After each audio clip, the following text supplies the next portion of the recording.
what is going on.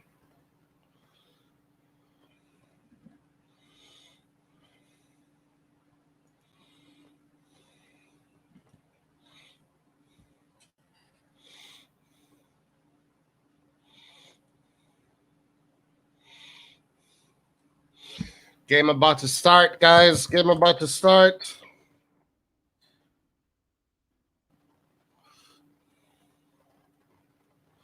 Let's see if I can get a score line.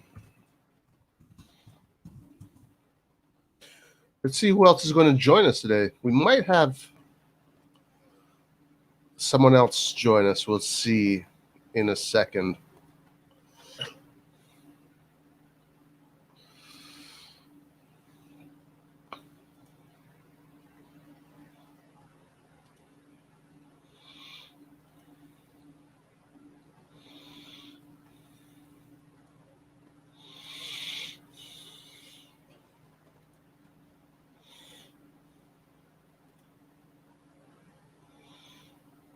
Yo, what's up, guys? How you doing?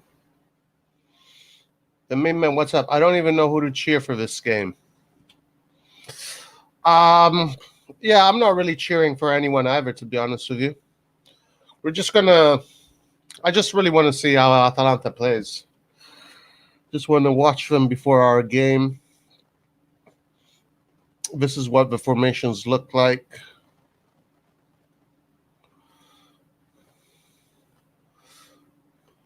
Let me see. Let me blow this up so you guys can see it.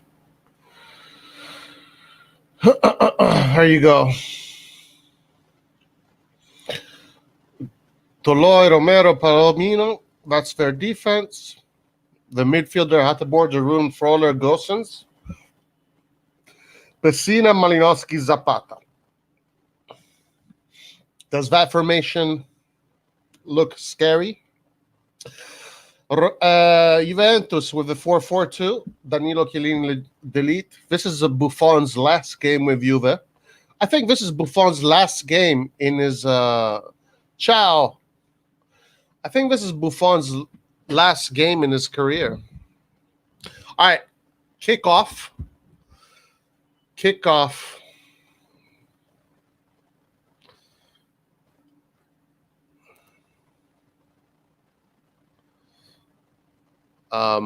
Should I comment this game as if I was commenting this game?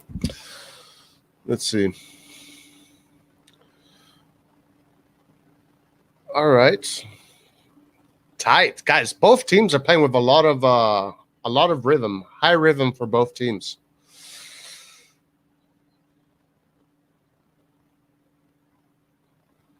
Oh, guys, Juventus already showing me they're looking good, huh? Juve is up for it. Based on this first minute, you would have to say that they want to. It's going to be a high tempo rhythm game. What's up, Eastbourne? Yeah. Let's hope so. Let's see Atalanta with the ball right now. Nice. Atalanta finding. Yeah, it's a good game to watch. Pessina. True. Cool. Two teams that I hate. Nice game to watch. Pessina. Yeah, and there are people in the stadium. People in the stadium. We're hearing. That's the first time I hear live people in an Italian stadium. That's pretty cool.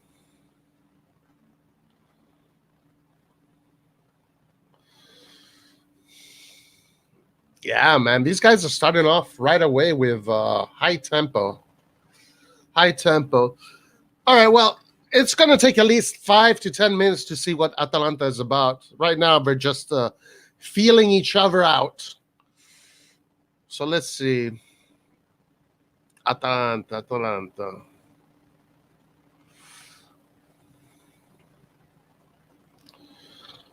Okay.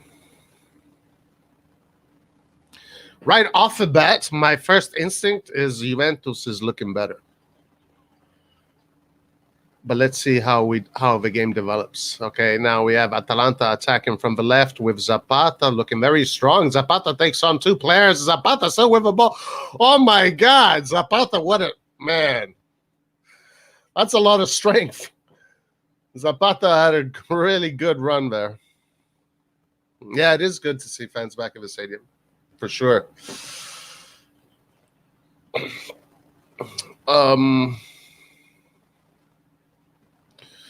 I wonder if this is going to show the scoreline. Is it going to show the scoreline?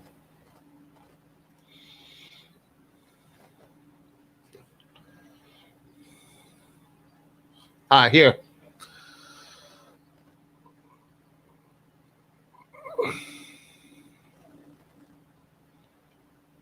There you go. All right. Scoreline right there. Would you say Zapata is poor man's Lukaku? Saif asks. Would I say if Zapata is a poor man? I mean, Zapata is really good. Zapata is really good, really good. Is he a poor man's Lukaku? Maybe not that poor. Let's put it that way. Maybe not that poor. Can you go to Flash Score? Okay, let me check out what Flash Score is. I gotta be careful not to lose the connection ever. But anyway, so far, analysis so far, Zapata very strong. A high tempo game, good pass. Jesus Christ. Oh my God, guys. Atalanta is about to score a goal, guys. Zapata again. Really beautiful pass to Zapata by Gossens. Good control by Zapata in holding Chiellini back.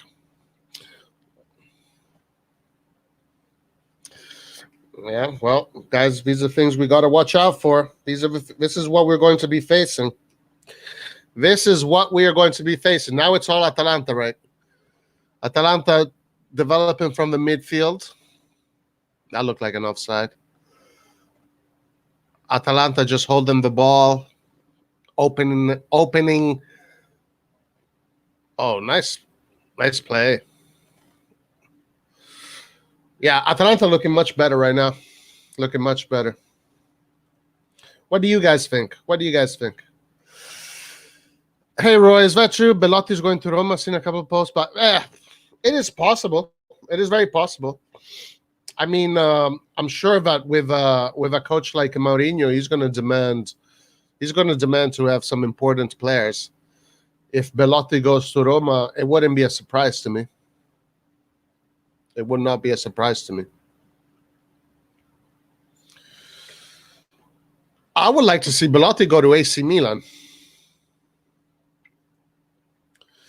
We can exploit their poor defense. They conceded 3 against Genoa. Exactly.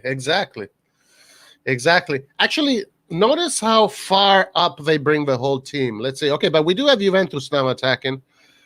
So defensively, let's see. Okay, Juventus now attacking with the ball. So pay attention to how Atalanta sets up in defense. They have a lot of players. Set up in defense. But there's a lot of space on the sides. They one thing I noticed, they squash the two lines very close together. So almost there's no space for a player in between those two lines. But that means that they give us a lot of space in front of the box.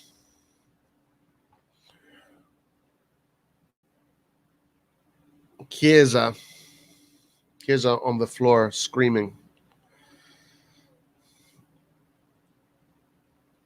All right, let me check out that Flash score. What was that?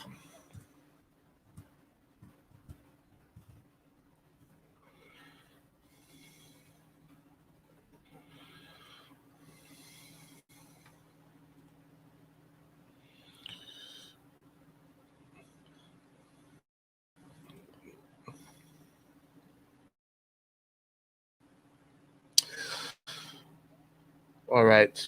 Where is it? Let's see what this is. Joga Benito. Okay, so yeah, look at all the space that Atalanta leaves on the sides. A lot of space on the sides. So notice when Juventus has the ball. Yeah, notice how the two lines are very close together. The two lines are very close together. If you look at Cuadrado, look at how much space Cuadrado has.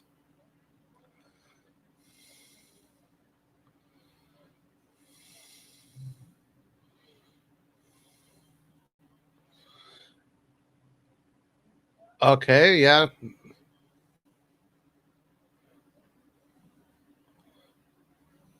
Wow, Juventus pushing.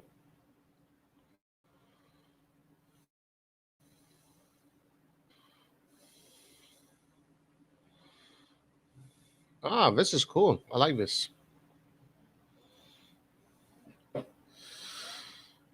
Okay, I'm gonna have to take it down because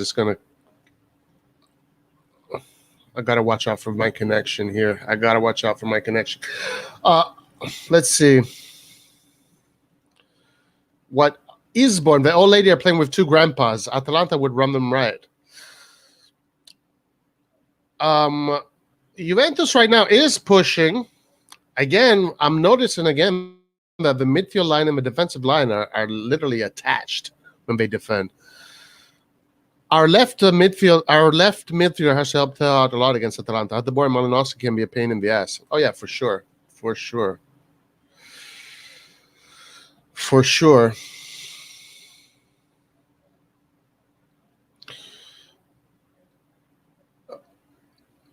Okay, so right now Juventus is pretty much holding the ball throughout the game.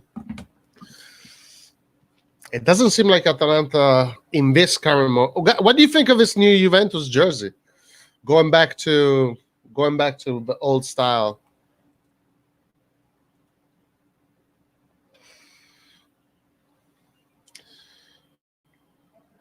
Gasperini looks nervous.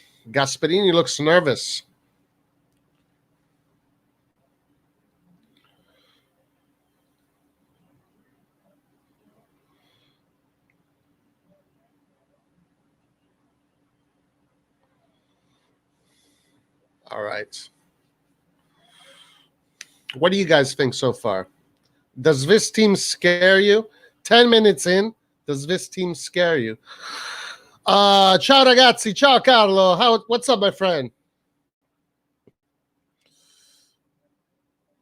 Juve's jersey is too boring, to be honest. It's like their Newcastle. Yeah, they do kind of look like Newcastle, right? You're right. Looks like Newcastle United jersey. Okay, so now let's see how they attack, how they hold the ball. Ooh, there's a lot of space here.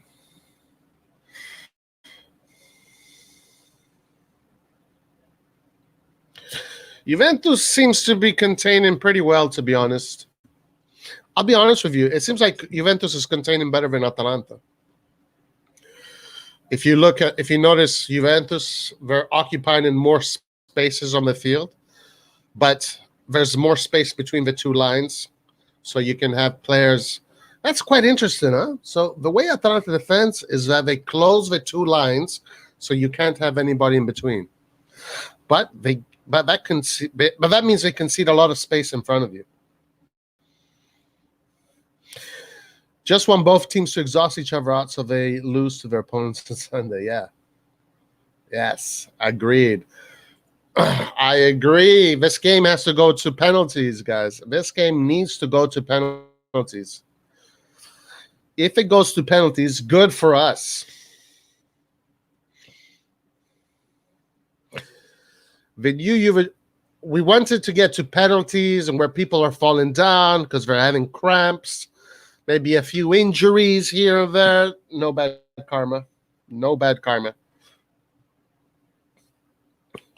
But that New Jersey will look great in Europa League.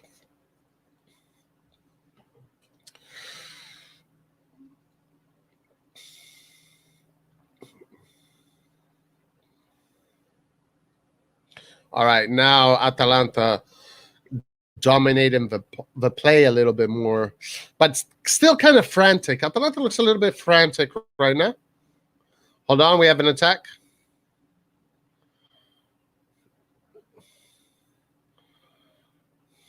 Wow. Wow, wow, wow, wow, wow.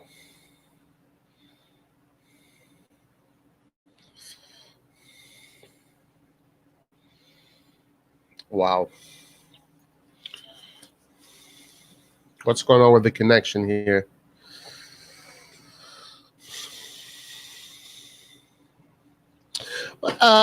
Saif, notice how most of the time they're going on the right, though. Most of the time they're attacking on the right. Let's see. Let's see if that's correct or wrong.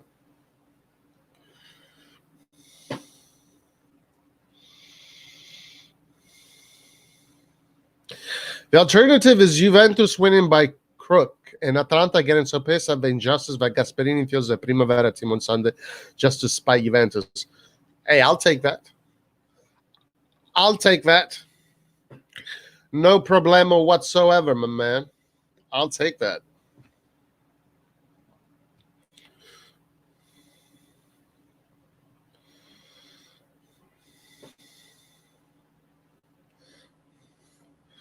I think we should play a 4-5-1 formation. I think we should play a 4-5-1 formation against Atalanta, match them in the field. If Pioli still goes with 4-2-3-1, he's a mug. How would you set it up, Necklord? How would you set up your 4-5-1? I mean, I know who the defense is, but how would you set up the midfield?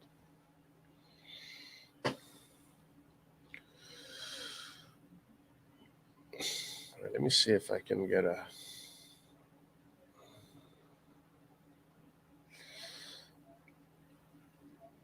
Right now, you can arguably... I gotta say, Pioli's tactical invention that he did against Juventus and Torino, man, I give him like high grades for that. Like I've never seen that before. A diamond 5-1. Diamond 5-1. Like I want to use that shit. Next time I coach a team, I'm going to use that formation.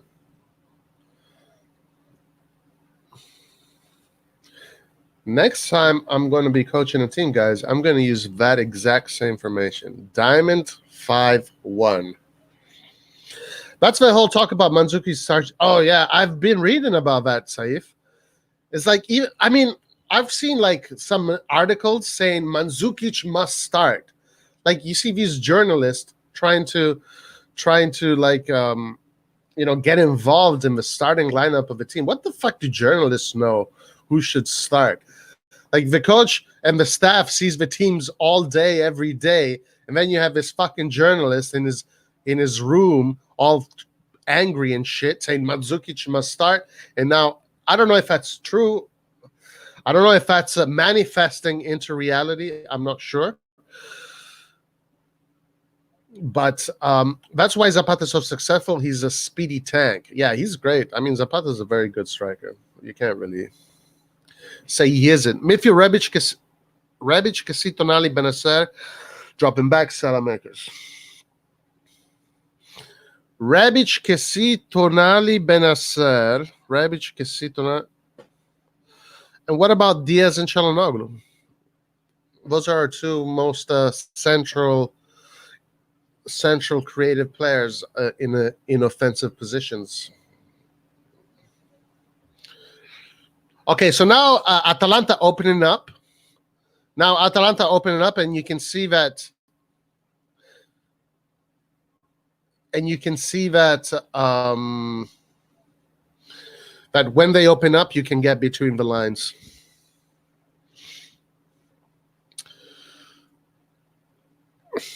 We could use Leao as Necklord. Leao as a striker. Leao would have no clue what to do as a striker. He would make a mess every time he gets the ball. Safe, Najar, that's the problem. We lost 3-0 at San Siro. The left side was exploited because no one is helping Theo to defend while we lost 3-0 at the San Siro. Oh, this was the first game. We need to take a look at Atalanta's weakness, which is the defense. Yeah, I mean, the defense is not that in. I mean, those names were who do those names scare? Nobody. This guys might be the last game of Cristiano Ronaldo in Juventus. Well, actually, no. The next game is probably going to be his last game.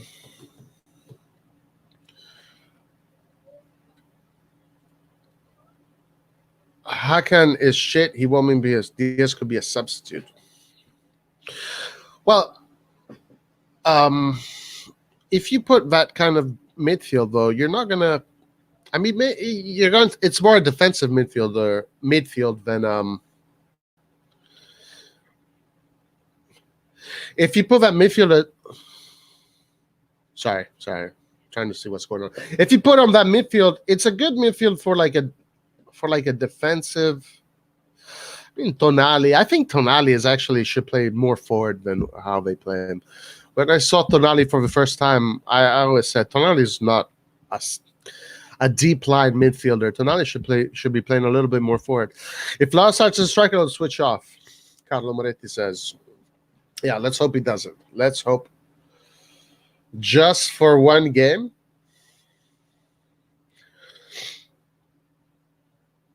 And I mean, just for one game, we got to win, Necklord, against Atalanta. We got to put players that are going to propose forward. We got to put players that are going to.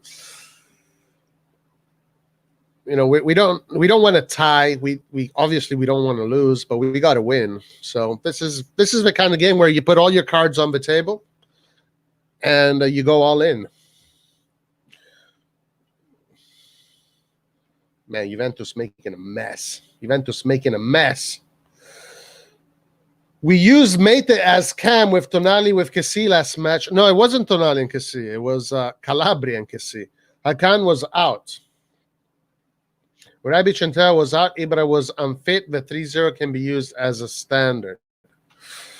Do you think Pioli should go with a 4-3-3? Then Teo would have much space freely to go forward, while on the midfield, on the left, with support in defense. I mean, guys, yes, but all of this is a little bit too late. It's all too late. Because the team has been playing for 37 match days the same way.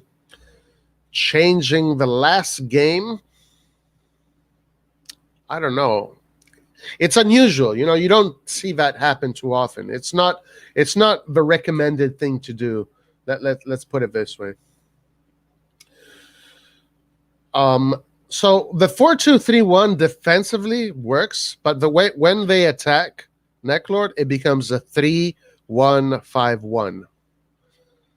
So this 4-2-3-1 with this new setup Pioli has been adapting becomes a 3-1-5-1.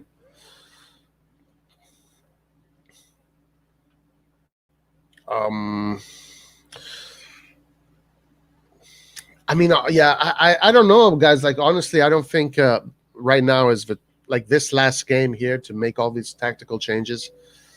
It's a little bit risky.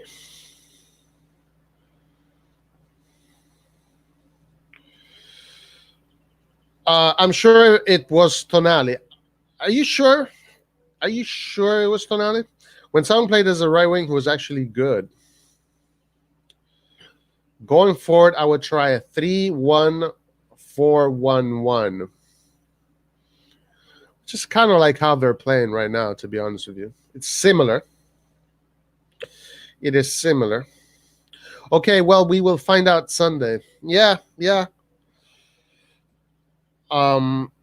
You have to imagine that Çalhanoğlu is going to be in the starting lineup because Çalhanoğlu is Pioli's darling, So you have to imagine Çalhanoğlu is definitely going to be in the starting lineup. I hope Diaz is in the starting lineup. I really hope Diaz is going to be in the starting lineup. I hope Rebic is going to be in the starting lineup. I actually hope he just plays the exact same way he played against Juventus. We're talking about tax information. To hell with that. Our bad coach won't give a damn and we'll still use the same information. Yeah, that's the thing. Like, but he is going to look, if he does what he did with Juventus, it's fine. Remember, Genoa scored 3 goals against this team, okay? Genoa scored 3 goals against Atalanta. Genoa. We can score 3 goals against? If Genoa can score 3 goals against this team, we can score 3 goals against this team.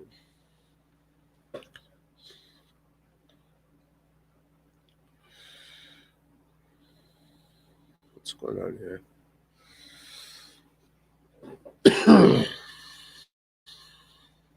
So no fear whatsoever.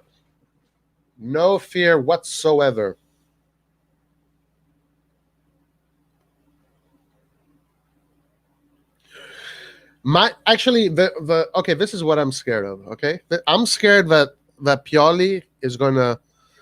I'm scared that Pioli is gonna change too much. That's what I'm scared of. Reports today, Hakan. Yeah, I saw this. Yeah, I saw that. Reports today, Hakan got an offer from the Middle East, and for €8 million, something that would be an offer he can't refuse if he's going for the money.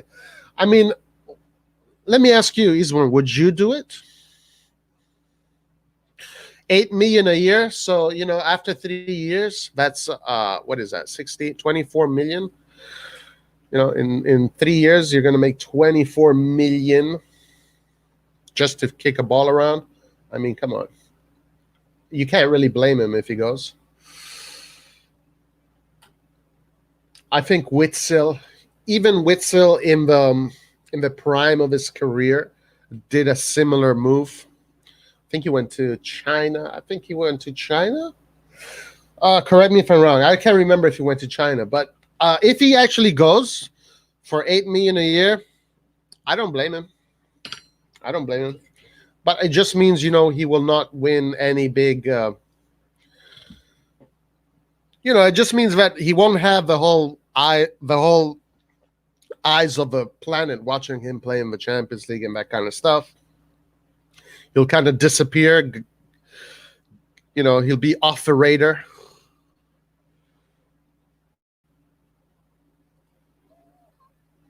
Okay, let's check. Yes, Tonali was in for the 3-0 loss. My mistake was Theo was actually back from COVID, not training for 10 days. Kalulu and Kiar were our center back pairing. Calabria right back. Gotcha. Got it. I predict that we'll go to that Arabian team. Yeah. Why not? I mean, honestly, like, who wouldn't? 8 million just to play football, and you're not even like a superstar. You're just like a average player, and they're going to give you 8 million.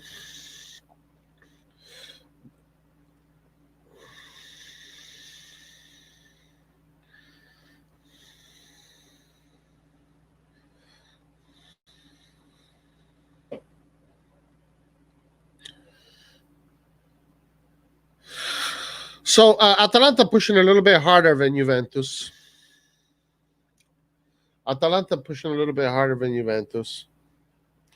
But they don't seem like this crazy team, that everybody is so scared of. They seem to be pretty tame. Let's see. Maybe that's his mentality. If we lose Don and Akan on the free, we would need to replace him. But right-wing striker, etc., that is a lot of money to spend in the summer without CL. They'll find something. They'll find it. They will find it. They'll find someone.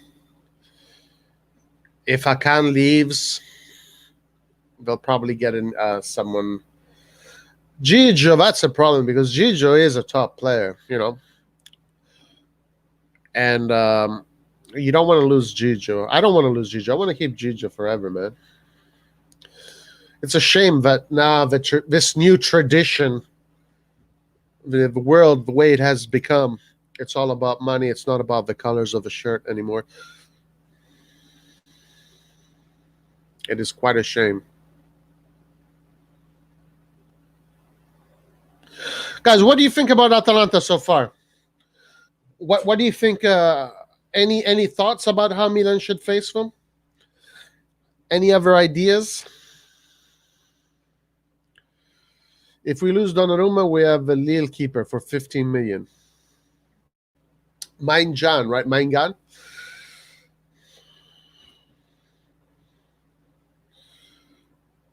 Yeah, he could be a very interesting player. He could be a very interesting player. All right, let's see how Atalanta is doing. So we're 27 minutes in. 27 minutes in, not much. Haven't seen much magic except for maybe Zapata in the beginning showing his strength. So it's going to be Calabria versus Zapata. Zapata operates on Calabria's side. So Kjaer, Calabria, and Salamakers are going to. And if you guys notice, one thing I've noticed in this game is that most of the attacks are coming from the right, where Zapata is, where Gossens is, correct. Most of it is coming from the right. I don't know if it's a decision because they don't want to attack where Ronaldo is. That could be something that we've seen this season, where teams decide just to attack from one side to avoid counterattacks from specific players.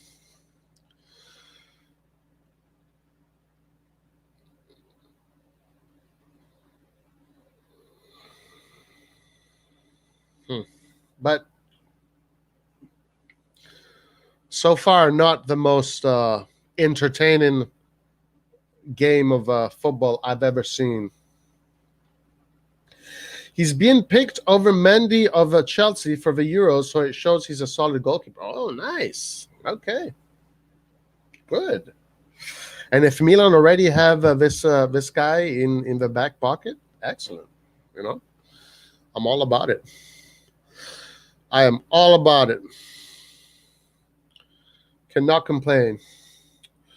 Who do you want to win? I think I want Atalanta to win, because if Atalanta win, they will be they'll be kind of like, satisfied. They won't be as so hungry the next game. They'll be a big weight will have lifted off of their shoulders, and they will take the next game. Basically, if they lose the next game, they won't take it so harsh anymore, right? So yeah.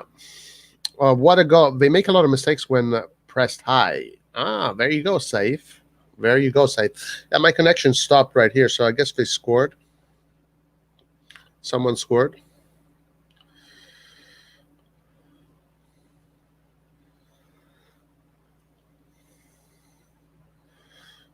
I would like... hold on. My stupid connection.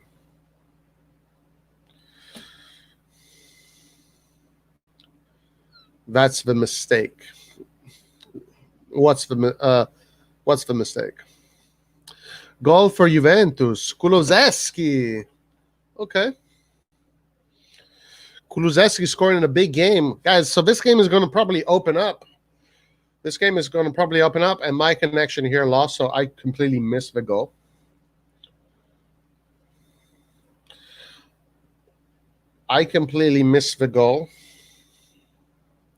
Because my connection stopped here.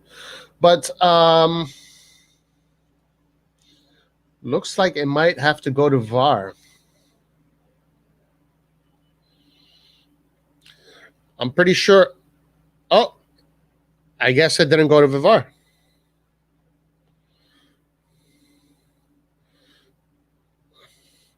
Oh, typical Kulusevski's goal. He loves to score that way, huh?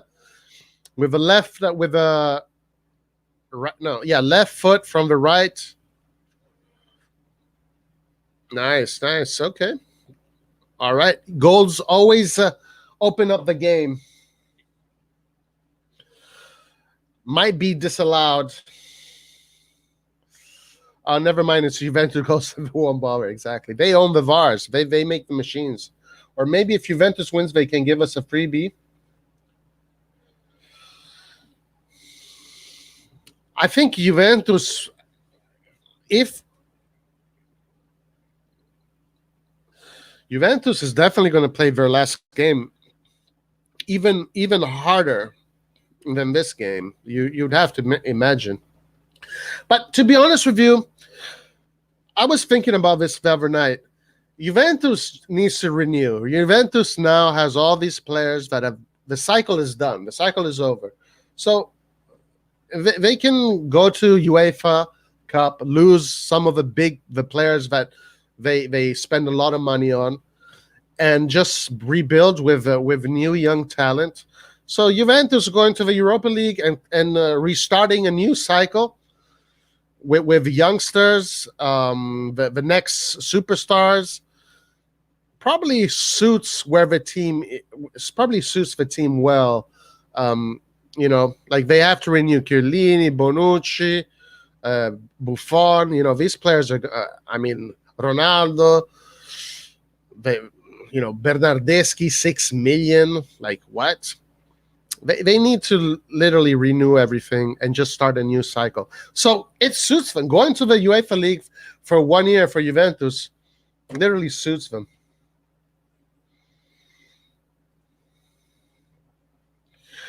Like I said, if Atalanta are triggered by Juve getting the win, they might be lenient to us.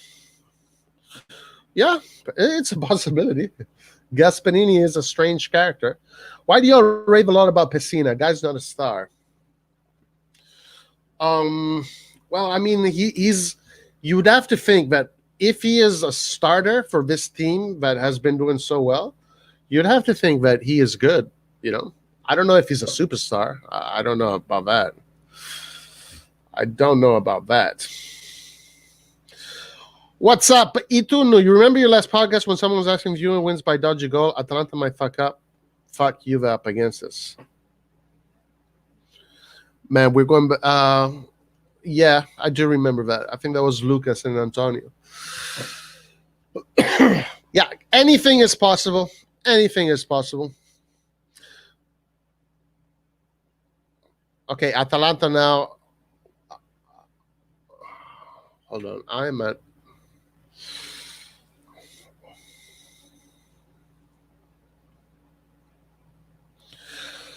You remember your last? Yeah, I kind of remember that. But anything is possible. I'll give you that, guys. That's the ESPN podcast said Juventus wage bill is 178 million euros. Yeah, they need to renew. They need to start fresh. They need to build a new. I mean, with Delete, Chiesa, Kulusevski, McKennie. If they're probably going to keep, I think they're going to keep Dybala, to be honest with you. But those four, you can start a new cycle with those four players in the middle of it. You still have Alexandro also. Who knows if he needs? No, Juventus needs to what's the word? They need to just restart and take a break for 1 year and just gather their thoughts back together and start a new cycle. So, knock on wood. Let's hope that they end up in the Europa League. While Napoli instead right now deserves the Champions League with the team they have. I think they built well. While Juventus now is at the end of this, the cycle is done. The cycle is done. They need to start afresh. Morning, guys. I really hope Atalanta don't lose this cup. If they do, they're going to come out on fire against Milan because they don't want to lose games straight for. Yeah. I was also thinking that. I think it's an advantage if they win it, because but maybe winning it could inspire them to perform. I don't know. Usually, when you win big tournaments, your feeling is. as I said earlier, weight off of your shoulders, and you're more relaxed. It's like, you had a nice meal and now you just want to relax, digest. You want to digest. Imagine if we had Osimhen as Osimhen. Man, I love Osimhen. I love the way he plays. I love the way that guy plays. He is such a team player. His runs are beautiful.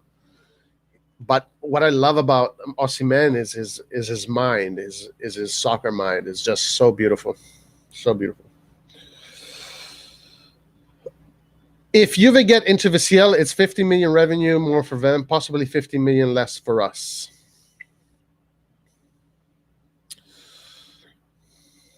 Yeah. Well, Juventus has Fiat and has Agnelli that can cover the damages. I think Milan definitely deserves to be in the Champions League after this season. We definitely deserve it. I mean, there's no qualms about it. But we'll be a bit hungover for winning the cup, so we wouldn't give it. Yeah, that's what I think, Pete. That's what I think. I also think that. I also believe that. There's some video that shows Ronaldo cars are being loaded on trucks to take them back to Portugal. So does it mean he's leaving? I would imagine so. I would imagine that he's leaving. If I were to give you a prediction, I'd say that Ronaldo's leaving.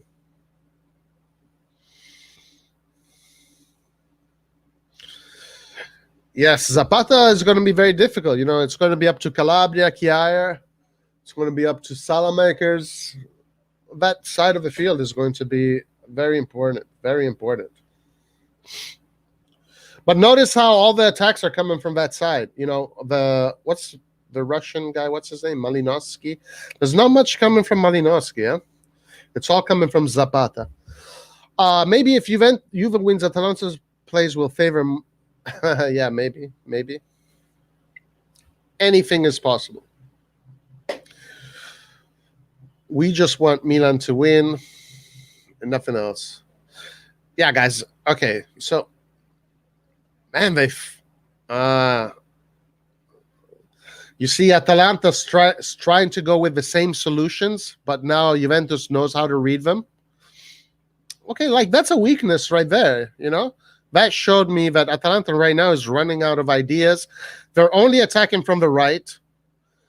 It seems like they don't have the ability to attack from the left.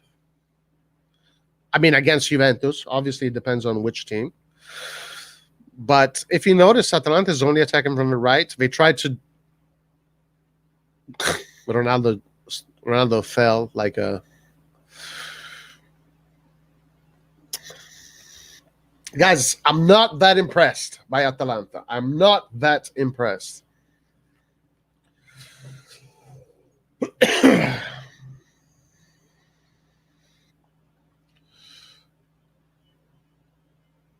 Okay, Gauzin's playing pretty low.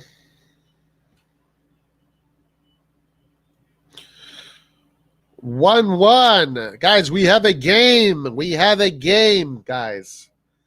We have a game.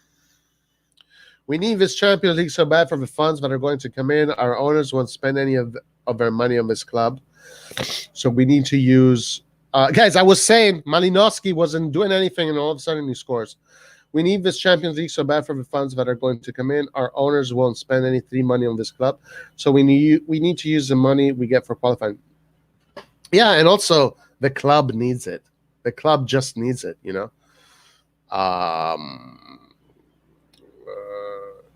The club needs it, and the fans need it. It's overdue, It's overdue. It needs to happen. It definitely needs to. I'm a little bit behind here because my connection is kind of like shit, so I had to go a little bit behind. I'm just studying Atalanta, to be honest with you. Let's study Atalanta.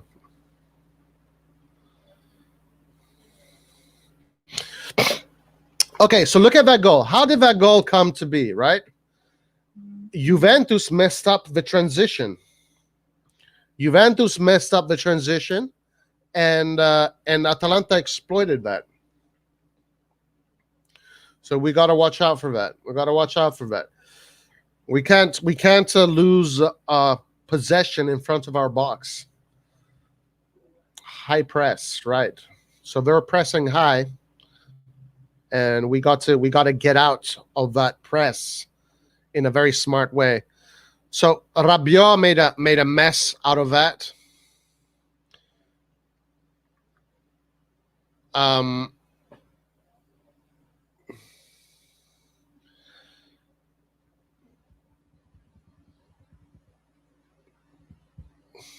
Yeah, I mean, you got to say, like, this is Juventus making a stupid mistake coming out of their own box. Who's number 11? Is 11 Pessina? Because whoever is number 11, that was a decisive play. That was a very good play. And it kind of just landed on Malinowski's feet. Like, they're not really building from there, but I think the attacking midfield, I think it was Pessina, did a very good job at pressuring Rabiot and stealing that ball. I don't know if it was Pessina, number 11. But now, okay, they're attacking.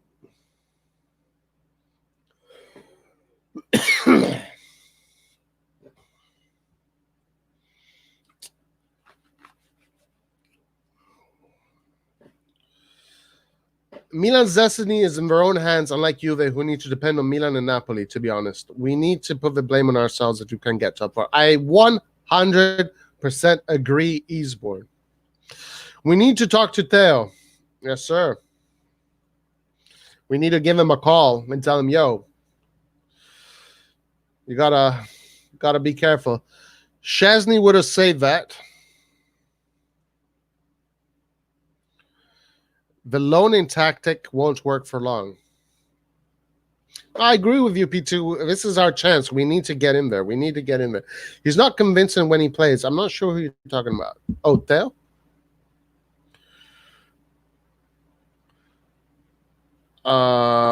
Should we bring back? Yes, I think so. Like, why not?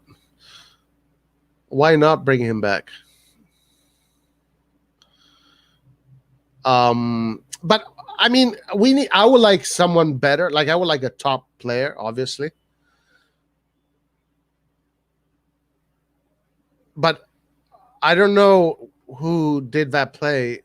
Who the fuck is 11? Let me just check.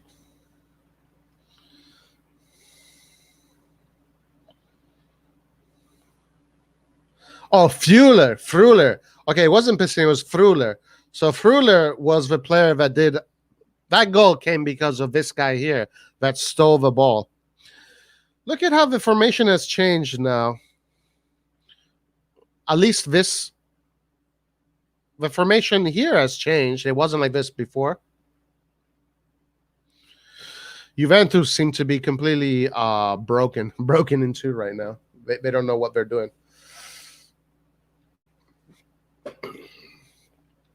You can see Atalanta just automatically this ball in certain areas, even when players aren't standing. Very Pioli take notes. Pioli, man, the whole staff right now, Pioli and the whole staff better be all together watching this game from all angles, all cameras, taking notes.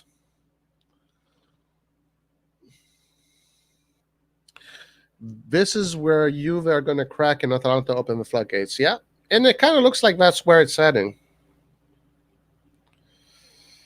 But now the game is completely open.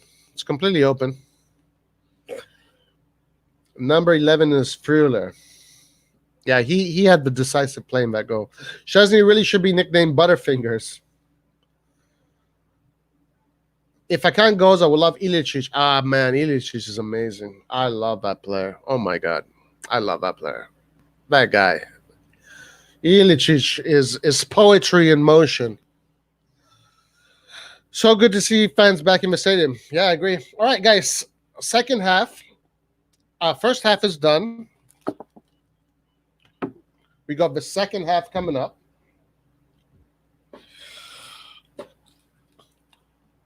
Are we that impressed by this team? Let's see. One more thing to take into consideration: are fans allowed into the stadium for the last match? I don't know. I don't know about that. That's a good point. That's a good question that you raised right there. All right, let's do a little bit of Atalanta analysis. A little bit of an Atalanta analysis. Let's see what's going on. So, okay, real fast. Let's just remember that the goal that Atalanta scored is because of a mistake of how Juventus tried to get from defense to midfield. So that high press, that central high press, is going to be very important that we keep an eye on that. So so Rabiot received the ball and he was pressed high by the midfielder, right? So that means that players like Kessie, like Benacer, they're going to be pressed, and they have to really be careful. The defenders shouldn't give him passes that put him in compromising positions. And Benacer and Kessie just have to be careful, knowing that those players are going to be behind their backs. That's it. One more thing to take into consideration: our fans are. Oh yeah, I just read that. Atalanta are not the greatest team in the world, but like you saw, one mistake and you're fucked. Theo and Benacer have to be very. Yep. Yeah, absolutely. Absolutely. Benacer and Kessie on their day are very press resistant. Yeah, they are. They are definitely players that are capable of getting themselves out of press. Benacer a little bit less than Kessie. Benacer a little bit more. You will see Benacer get himself in situations where he has to clean up the mess. But it's not just the midfielders; it's also how the defenders need to see if Kessie or Benacer are the right players to pass to. But that's one thing that we've found out today. It's like if you mess up those passes in the middle, Freuler and Darun are going to be high pressing you, and they're going to steal the ball from you. So that is one thing we have learned.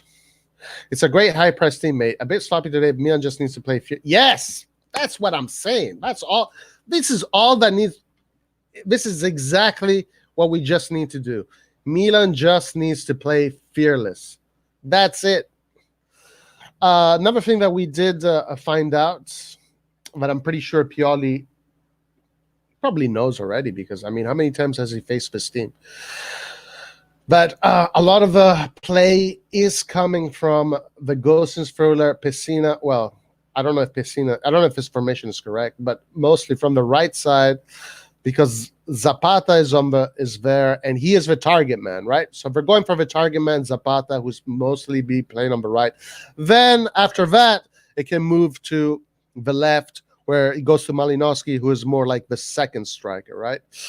But they're going to look for Zapata, because Zapata is a player that can. He's the player that can shield the ball, right? Like Zapata, you're not going to move Zapata off of the ball. So that's what makes him a target man. So you can see they look for him, and then after the ball goes to him, he goes back, or he spreads it, or he tries to create. It seems like Zapata is the main focal point of the attack.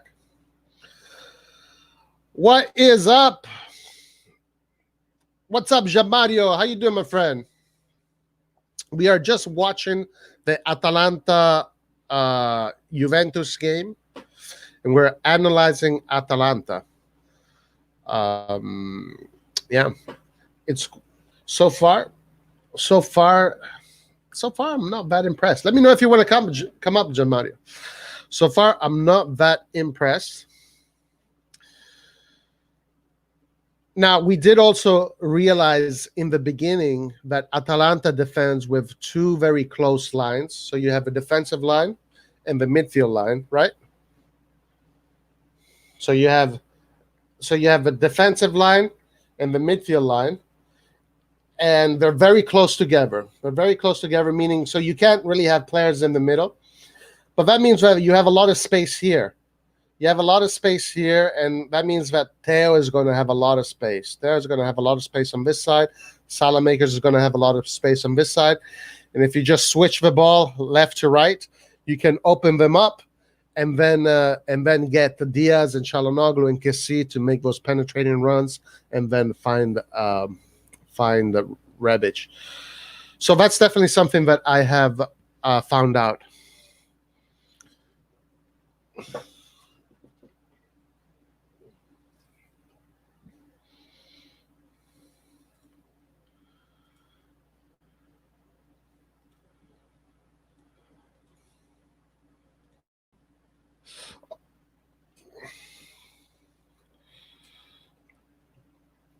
All right.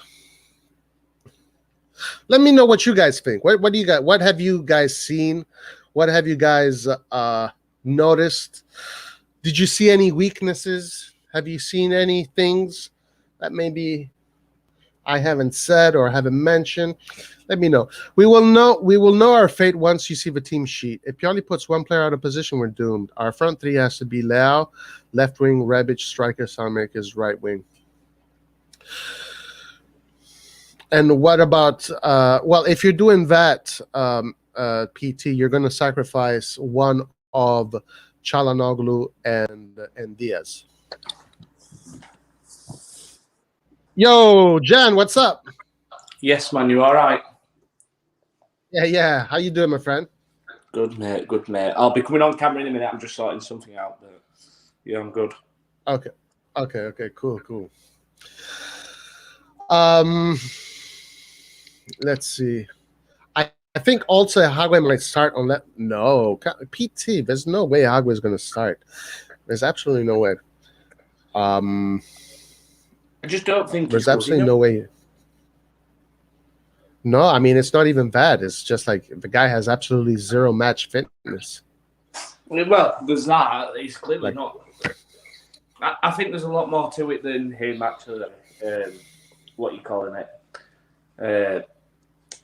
I was discussing it with my friend, and we basically agreed that we think he's got a slight injury that the club don't want to risk, because there's no way that he came off the bench against Sampdoria, got us the point by scoring, and he hasn't played a minute since. It just seems bizarre that he hasn't. So I think there's something more to it. Yeah, there definitely has to be something that we can't possibly know unless we're there. But there's absolutely no way that Hagway is going to start, and there's absolutely probably he's not even going to see the pitch. Who knows? He might see the pitch, but we have to be realistic, and we just have to go with what we kind of know. Pioli does not make his change against Juve with Diaz he doesn't do many changes. And also, the tactics here, the approach against Juve was perfect. So why not just do that? He's gonna. I'm sure that Pioli is gonna go Çalhanoğlu on the left, Diaz in the middle. Okay, I'm gonna show you. How about that? I have a very, very, very, very funny feeling Ibra's gonna get called up. You think so? I don't know. He posted a video on Twitter and Instagram today of him. He was doing some recovery work on the bicycle, and he said it's not over till I say it's over. And he might just be trying to get the fans a bit excited. But I wonder if he's pulled out of the Euros with Sweden, so he can kind of feature in our last match. And the reason why I say this is because Milan actually haven't released a statement on his injury yet. And all that Sweden have said is he's not available for the Euro. So I wonder if he's going to try and risk it, drag us into the Champions League, which was his goal, and then spend the full summer recovering. Wow. All right. Let's see. I mean, it's a long shot, but I've just got a funny feeling. It is, but hey, why not? If he could give us even the first 30 minutes of the game and try and kill it off, then I think we're laughing.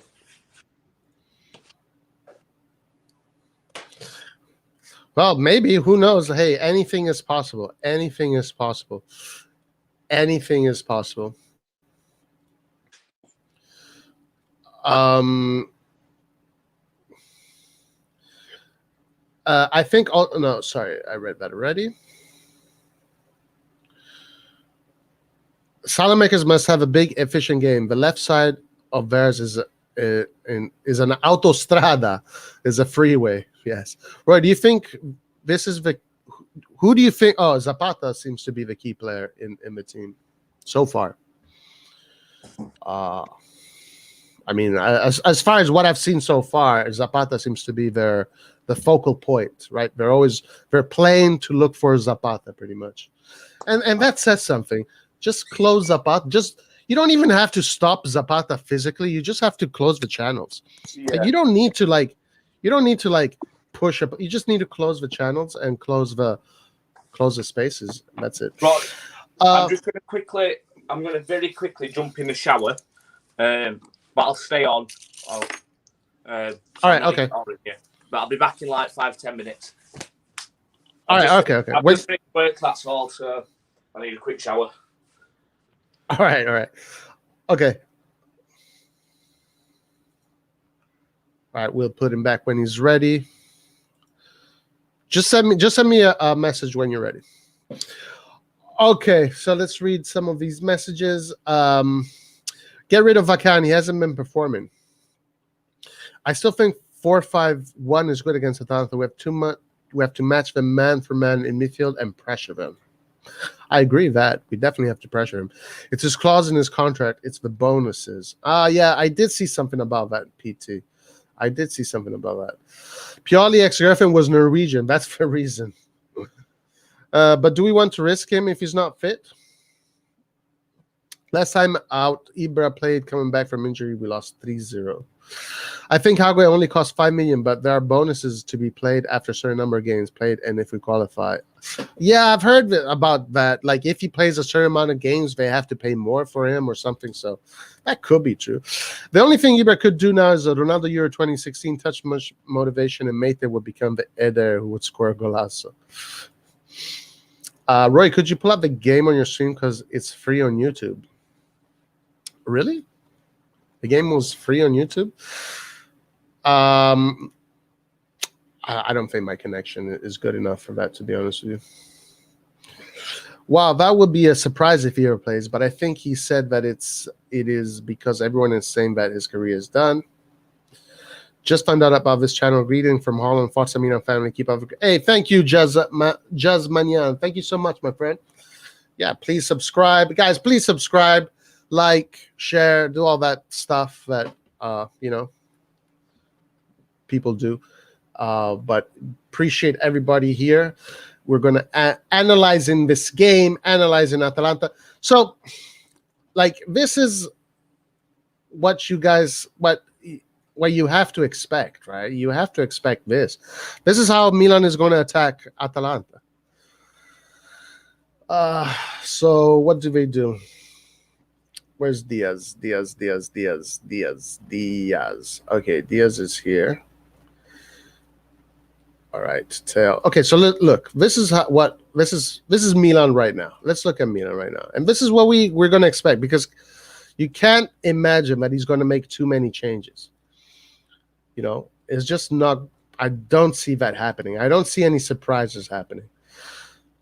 Right. So basically, this is what they're going to look like with the usual 4-2-3-1. When they defend, it's going to look like this. You know, everybody is going to be behind the ball like this in a line 3-5. You know, this is the line of the ball. So everybody's going to be, and Rebic is going to be the lone striker beyond the line of the ball. And then when they attack, what they do, they start from the bottom and just take their time. And in that time of them keeping the ball here on the bottom, what they end up doing is this. Chala moves in the middle. He actually moves to the other side of Diaz, which is quite interesting. Kessi moves along this line. Theo moves up here. Tomori shifts to this side. Kjaer shifts to the middle. Salamakers shifts to here. Benacer becomes the tip of a diamond of this 3. And this is what they look like when they attack. And then these 3 players inter-exchange positions. Salamakers also comes and gets involved. And then you have those penetrating runs by Theo. You're going to have some penetrating runs by Kessi. Rebic is going to be your target man. You're going to see Rebic come up here. Maybe Theo come down here. This is where most of the action is going to take place. And it's going to be ball on the ground. And they're going to pass the ball, like they usually do. Benacer is going to be the reset point that is going to be following the ball.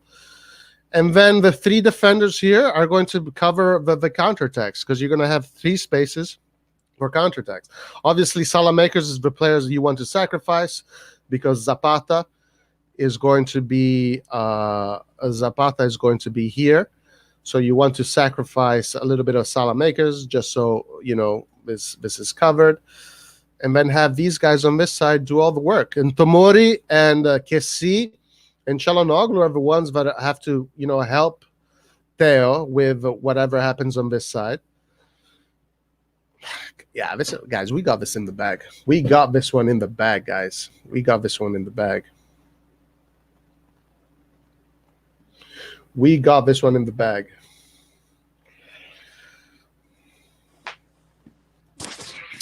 All right, let's get back to the game. Hey, man. Yes, sir. I honestly think we're going to do it. Yeah, me too. I don't know why. I've just got a weird feeling. I think we're going to do it in some style too. Yeah, I think so too. I have absolutely no worries about this game whatsoever. But I mean, of course, we could be completely wrong, like anything is, But I am with you, I kind of feel the same way. Where?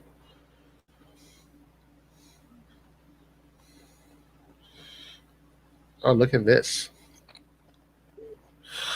What do you think about Atalanta so far? I have been able to watch it because I've literally just finished work, so I'm Gotcha. I'm just trying to find somewhere to watch it now. Yeah, apparently it's free on YouTube. Yeah, it's only for certain parts of the world that it's free. Oh. So, yeah, because I was looking for it on YouTube and I couldn't find it. Let me see. Yeah, so for me it's on BT Sport, but I don't pay for that rubbish. So, fuck. To be fair, I'm not. I really just want it to go to extra time, and I'll be happy. Yeah, I think that's the best thing too. Take it all the way to extra time. Get some of these guys to get some cramps, maybe an injury here and there. It's all. That's the best thing for us for sure. Let me see if it's. How do we feel about Calabria not being called up? Well, I think it's because of the Euro 21s. He's too old for that now. I think he's still part of the team. I think he is. I know because, but I didn't think he was. What's that? I know Cutrone was part of the team, but I didn't think he was. No, I think Calabria is actually the captain of the under 21s. No, Cutrone is the captain. Oh, Cutrone is the captain? Yeah, definitely. Well, I know for sure that he was part of this particular team that was qualifying for this tournament that they're playing right now, which is going to be played right after the Serie A is over, pretty much. So he was part of that team with Cutrone, with Gabbia, with Tonali, with Colombo. Also, Colombo was in the last games. So I think that's why he's going to be part of the under 21. But I think it's still messed up. He should be in the freaking national team. He's the best fullback there is.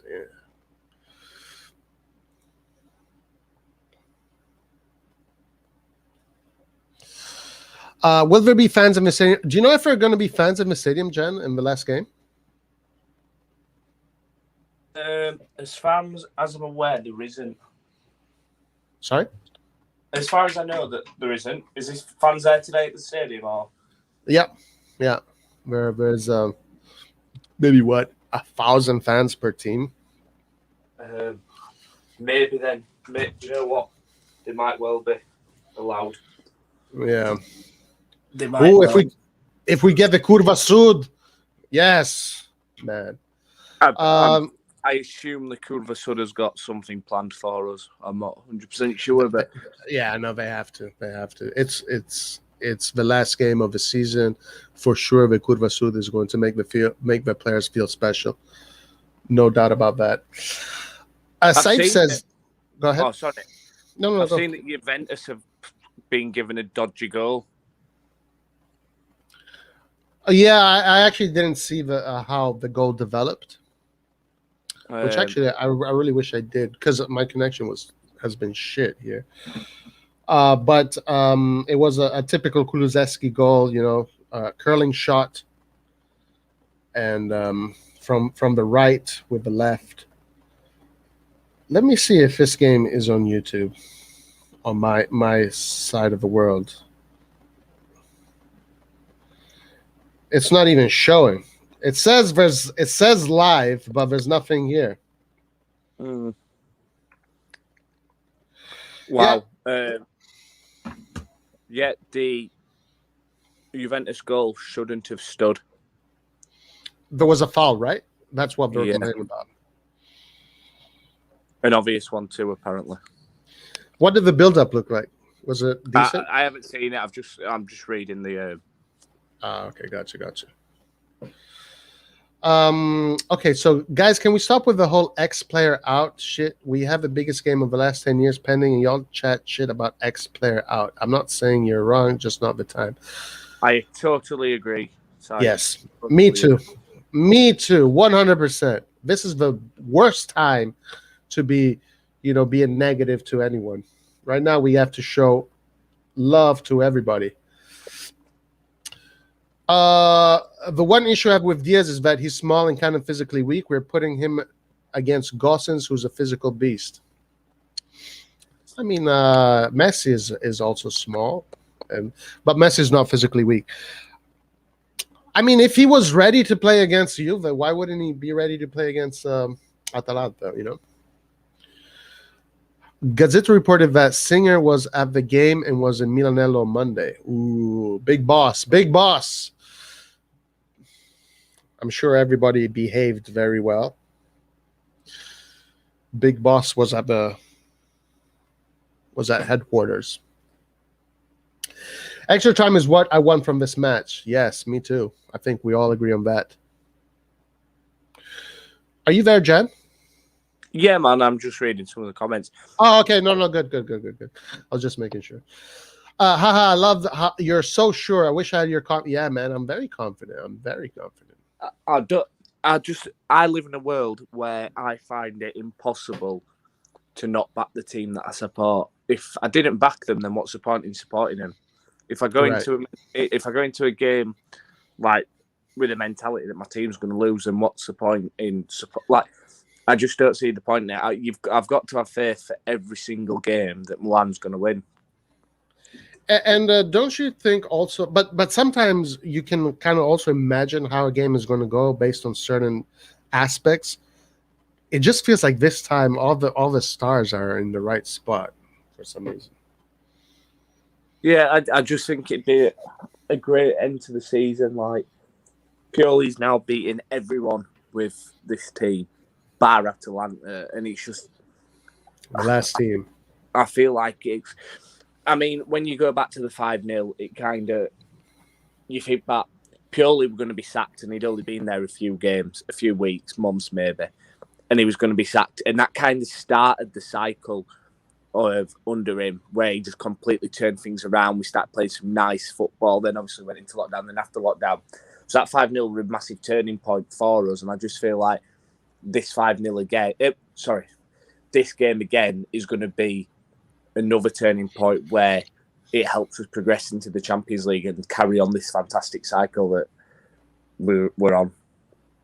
The cycle meets Is that what you're kind of saying, right? Well, what's the phrase? What's this phrase? When it just Full circle, it's full circle. Yeah, It's come full circle. Yeah, yeah. I have me too, man. I have a very good. And also, Jan. I'm just, even if they lose, it's not the end of the world, man. It's not the end of the world. No, it's not. And I wish people would see that. It's really not. I mean, if this was a team like Juventus, Inter, Napoli to an extent, who have spent quite a lot of money on the team, who've got ready winners, people that should be challenging for the title, then fair enough. But we haven't. We're a young squad. And our biggest downfall this season, actually, has been giving the fans false hope and having such a good start. I was saying in my podcast, if this exact season had panned out with the same results, but it had been more spread out, so we'd have lost a couple at the start of the season, would have had a rough patch in, say, November, then we had a good patch and then a rough patch, but we're still on the same wins, draws, losses and the same points, we'd all be over the moon and we'd be like, do you know what? If we do drop out, it is what it is. We weren't expecting it, but because we've been given that false hope, now we expect us to overachieve. And realistically, top four was always the goal, but when on paper, Atalanta, Napoli, Juve and Inter, they are clear of us on paper at the minute. But they're 2-3 years into the respective projects and a lot of money spent. Yeah, I also never felt like we were going to win the Scudetto. Like I thought it maybe, there's always a chance. There's always a chance. But even when we were first that whole time, it never occurred to me that we were going to win the Scudetto. I was just happy that we were winning a lot of games that would have gotten us to this point where we're in the top four. I do wish we would have won some other, maybe two. All we needed to do was win just one other game. But all those wins we're collecting, to me, those were all positive because it meant that by the end of the season, we would have been in a good spot.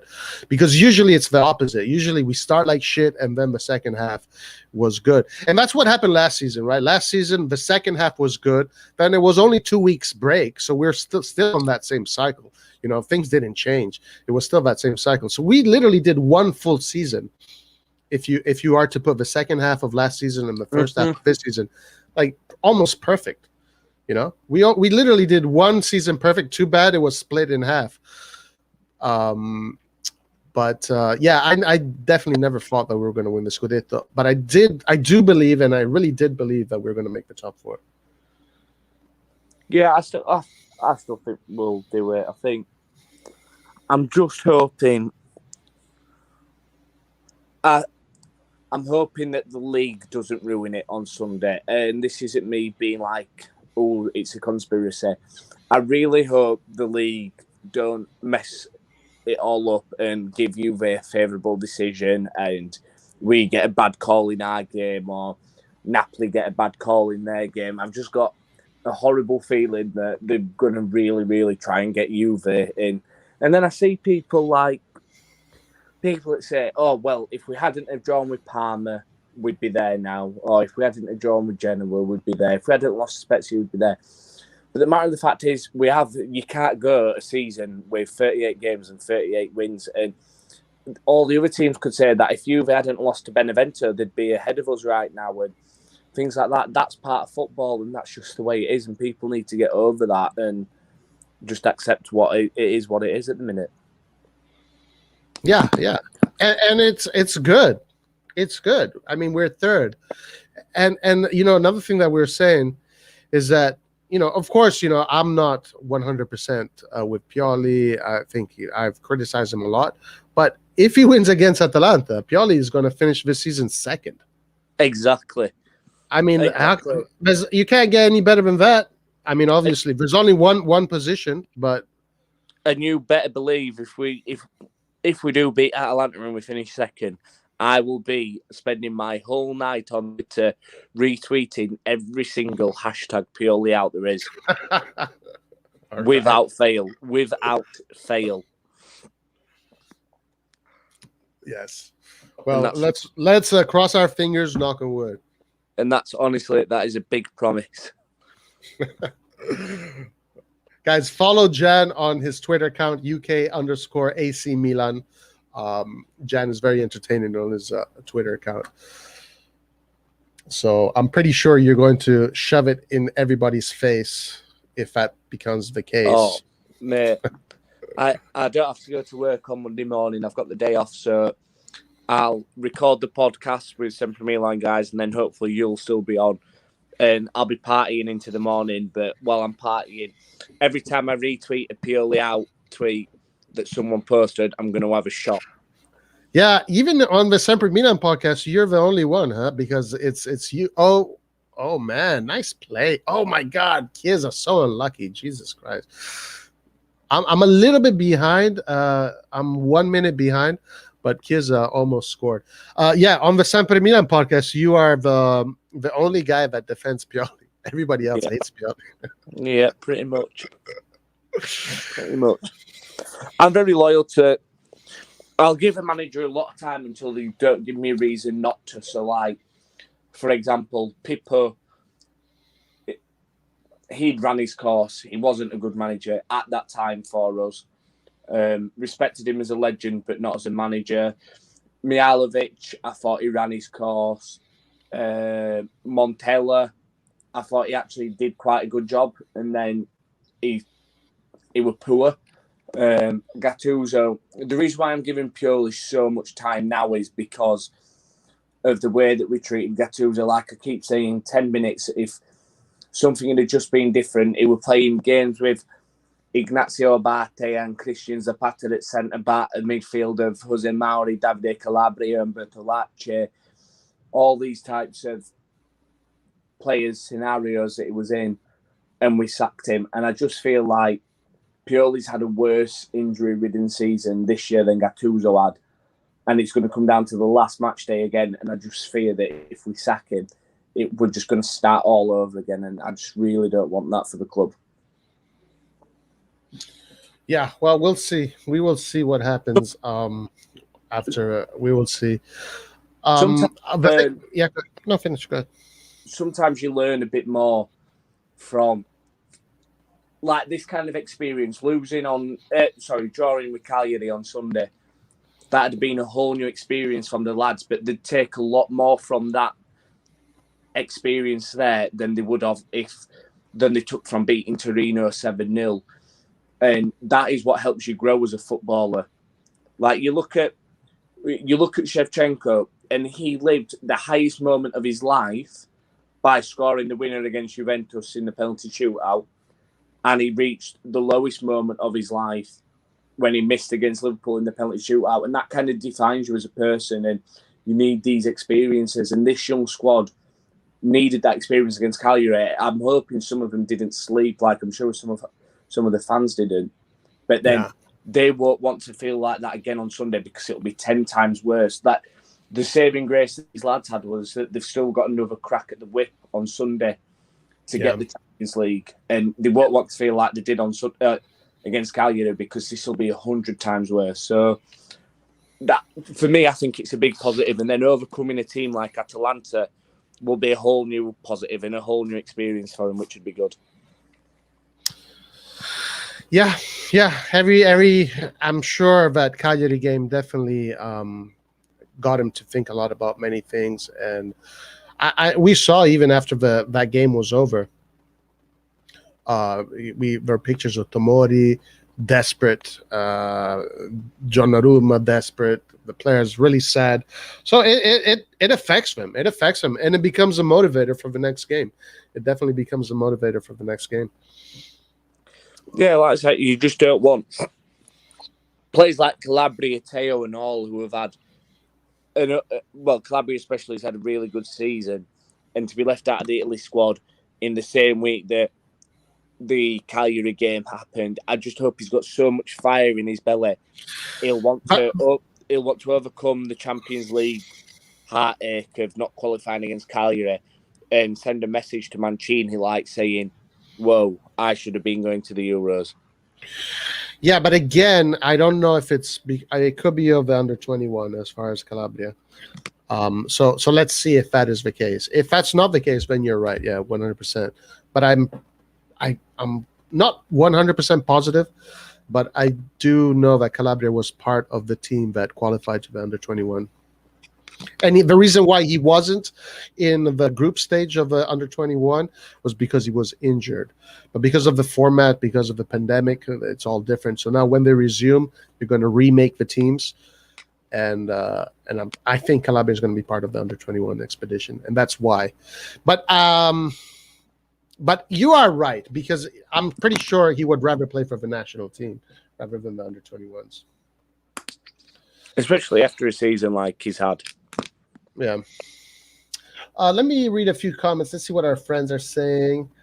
Saif says Juve is going to slip against Bologna. I mean, if they slip against Bologna, then that good. We don't need to worry about anything. Oxenfree. Pioli has shown growth. I feel like he's also evolving with the team. The issue with fans is that he's not fast enough, but even Maldini understands it takes time. Yeah. 30 more minutes until extra time. Come on. If it was the fatigue of a short summer, our early EL qualification games, and all the injuries to our decimated staff that cost us our season. Yeah. And also the winter transfer market wasn't, the best.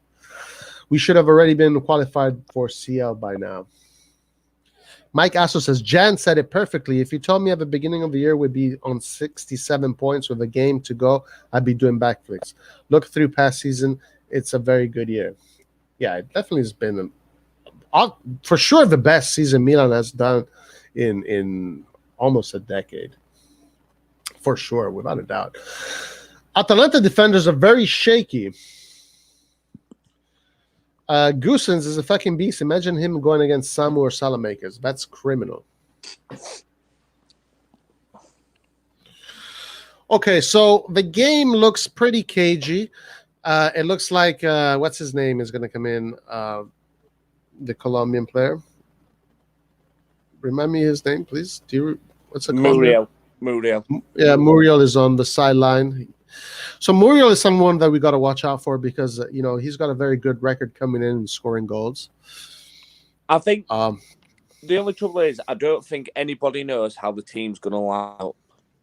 Which Atalanta, because they could either, if they win tonight, they might be ecstatic, like it's a massive achievement for them to win the Coppa Italia, almost like a fairy tale, and especially if it goes to extra time.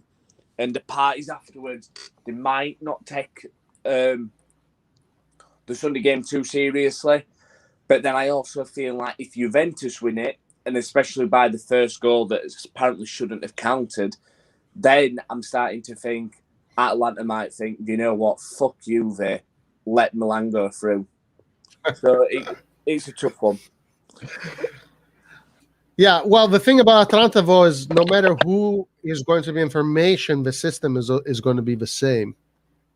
So it's not the thing that one of the reasons why I feel very confident about playing against Atalanta is because there's not much second guessing. They play one system, they play one way, and they play the same formation every single game.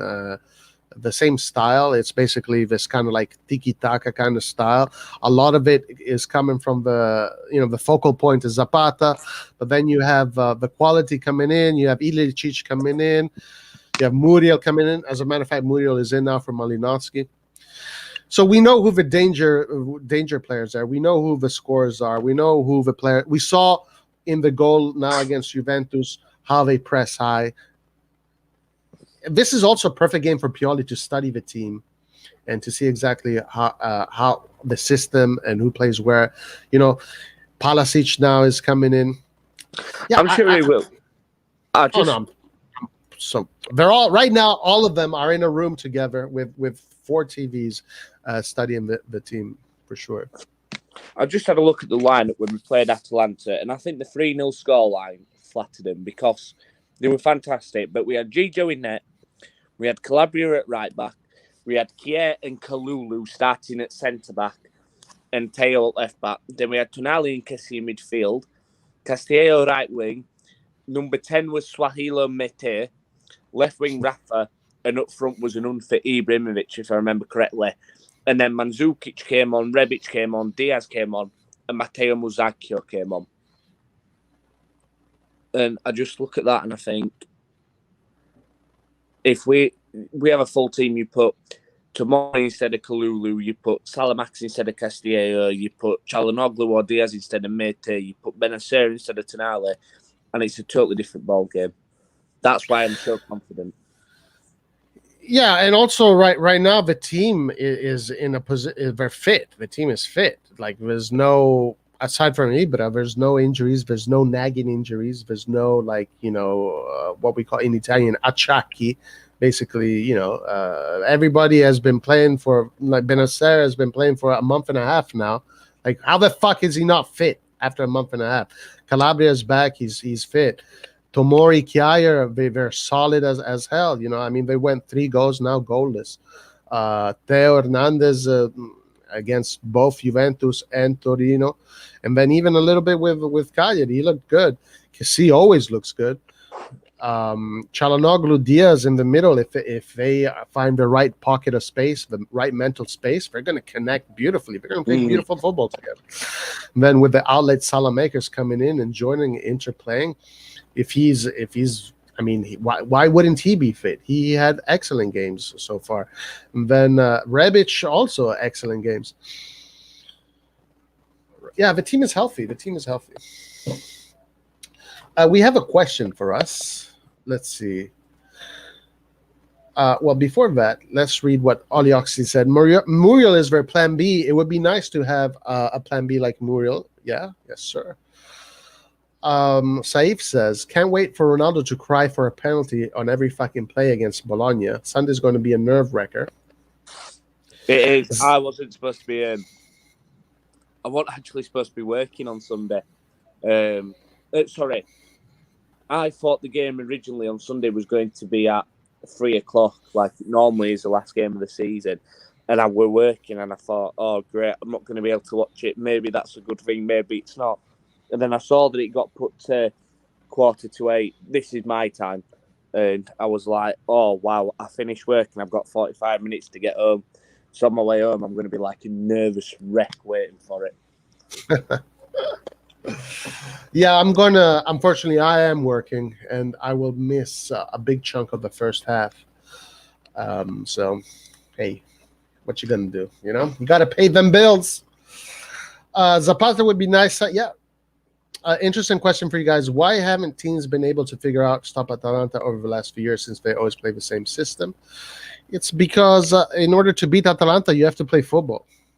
And the teams that play football in Italy aren't many, So, I mean, who beat Atalanta this year? I think Inter, they lost 5 games. Atalanta lost 5 games.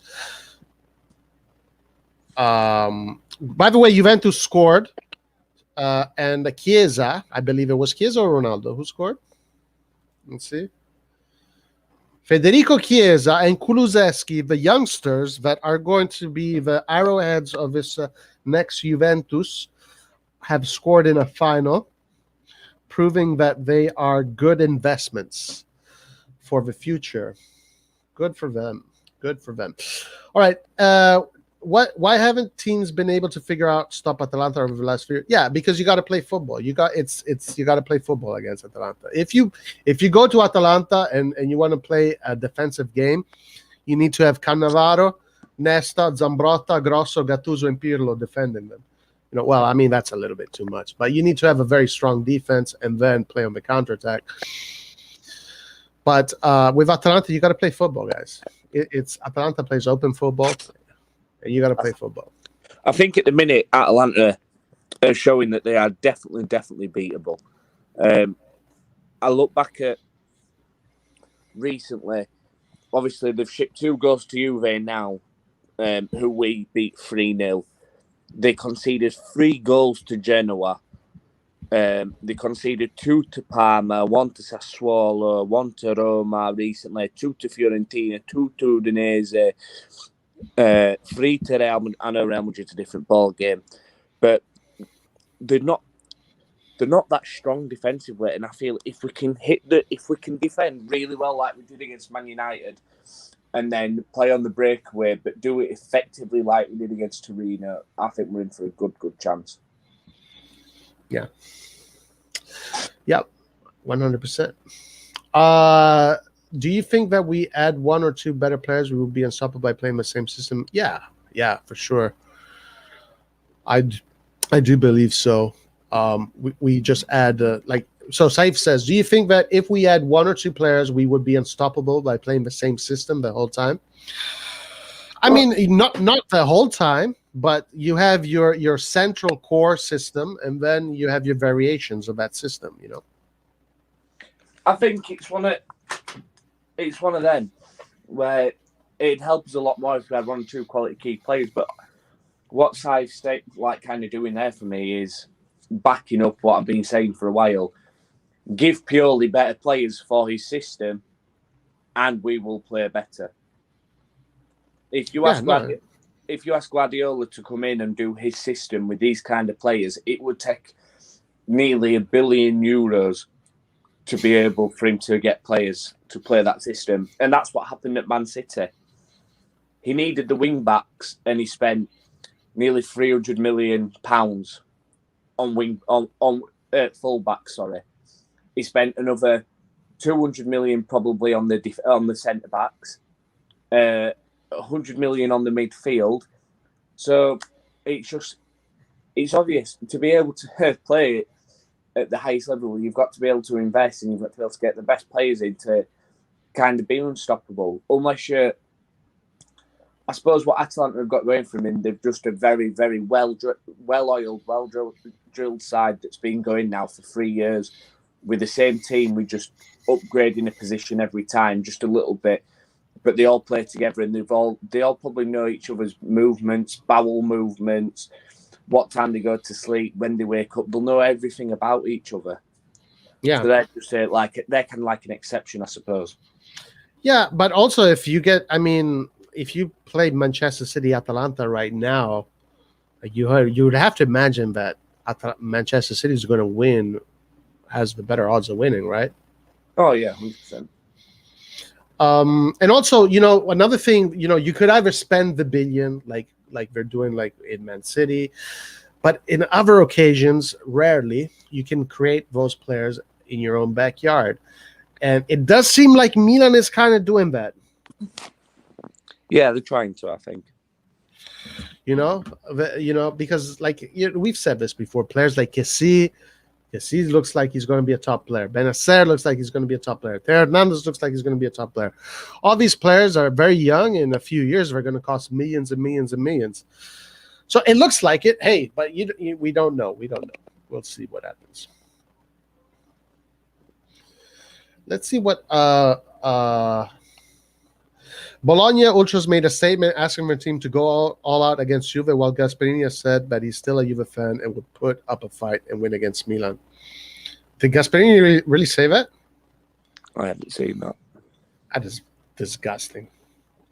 That is absolutely disgusting. Why does Gasperini hate us so much, man? No idea. Doesn't he want a chance to coach AC Milan one day? Would you take Gasperini one day? No. No, huh? No. He had a chance at Inter, big club, blew it. No. Gotcha. Let's see. Atalanta playing excellent football, but still cannot win a trophy if the scoreline remains 2-1. Right. 3 years, no trophies. Need to be clinical against Atalanta.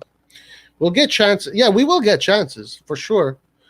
And they will get chances too. So we need to stop their chances, and we need to take our own chances. Are you superstitious, Jan? No, not really. Yeah, never am I. But there is this superstition going on about this particular date, the 23rd of May. I'm pretty sure you've heard about, although I don't know, maybe you haven't. The Champions League win. The Champions League win, and then there's a few others. There was a Champions League win, there was a qualification, and then check this out. This one is the most superstitious one.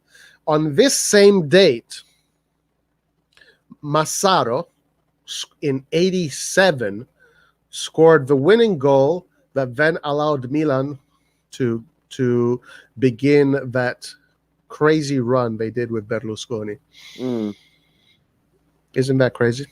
Yeah. So, but I don't know. Well, these are superstitions. So this date might be a magical date for AC Milan. Who knows? And there was a few more. So we got the beginning of the Berlusconi era that started on this date. And then we had the Champions League final, and then there was a bunch of other ones. There was like another big qualification, a Scudetto or something like that. But I don't believe in that crap. I mean, I'm pretty sure on the 23rd of May, Milan has also lost some important games. Come on, guys. We all know that we would have already been in Messina last match if Milan players had their shooting boots on. 21 shots, 1 goal. Did you see what Nainggolan said about Milan? Yeah. What do you think about that? I think he's right. Yeah, I think so. I think he's right too, to be honest with you. I was seeing a lot of people be very upset because he was disrespectful. But he was legitimately right. Ollie Oxon Free says, if Gasp is a Juve fan, then that's the reason. He watched us win 6 CLs in his lifetime. He probably saw all of them. I wonder how old he is. Massaro Carlos says, Massaro in my top 5 all-time favorite players for me. Yeah, Massaro, what a legend, man. What a legend. I still remember the 94 final where he scored those 2 beautiful goals. But yeah. May 23rd, 1987, Massaro scores the winning goal that then propels Milan into the Champions League, or into basically, I think it's the Champions League, which basically propels the next era, the next cycle, which the Van Basten, Rijkaard, Gullit cycle, the Berlusconi cycle. Gasperini hoping to get the Juve job after Pirlo's sacked next game. Who knows? I do see Gasperini at Juve, actually. He seems like a coach that would fit Juve well, to be honest with you.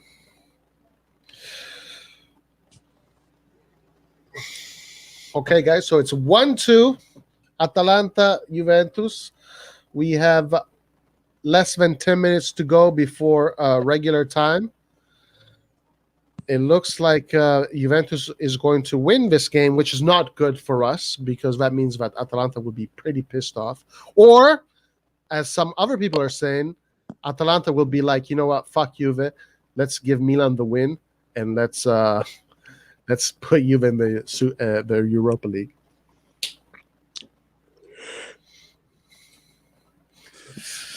Right, man. I'm going to have to get off because I've got some lunch to make for tomorrow. All right, my friend. I've got another day at work. All right, my man. Thank you for joining me. All and right. I'll see you this week. And yeah, Forza Milan. Forza Milan. Okay, so we are at minute 83. I am just about 40 seconds behind of the play. Atalanta now have to push hard.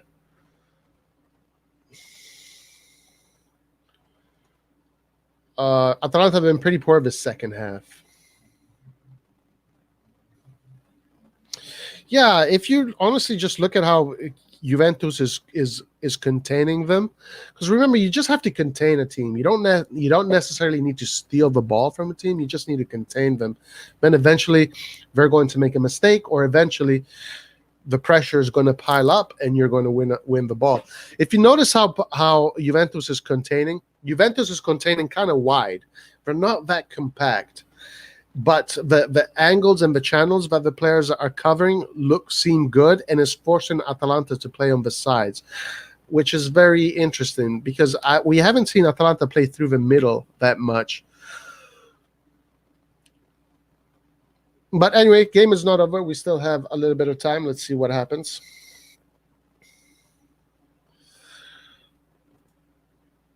I thought that would be the case, but after finding out Gaspo is a Juve fan, I'm no longer sure. Man, Gasperini, a Juve fan. That's disappointing. That is very disappointing.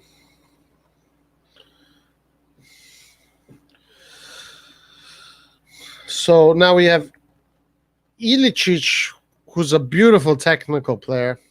Technically, Ilicic is a marvel.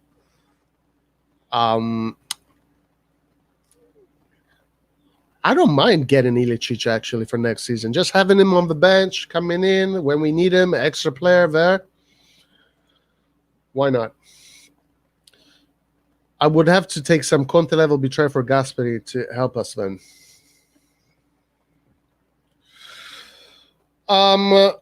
Strange decision by Pirlo for Chiesa scores the goal and then he takes him right out. I don't know if that makes much sense, but hey, Pirlo is Pirlo.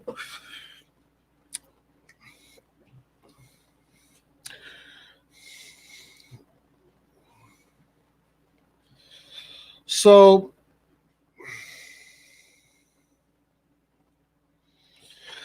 Chiesa really was the missing piece of the puzzle. Guys are sorry. Yeah, I really wish we would have bought Chiesa because that would have solved a lot of problems on the right. That is true. Yeah, I think you're right, actually. Peter is saying in for a Bologna match. That makes sense. But yeah, Chiesa is obviously looks like he's going to become a superstar. I mean, he might not become. I don't know.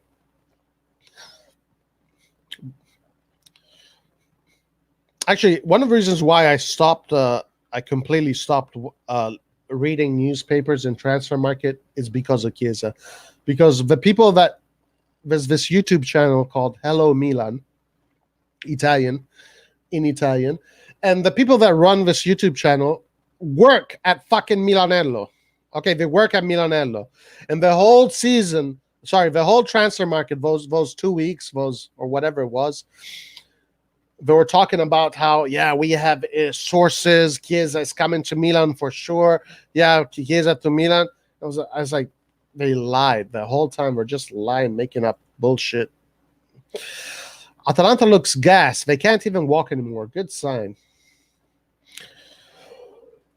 Yeah, Atalanta honestly doesn't look like they don't look like they're sparkling, right? They look pretty average, I would say, for their standards.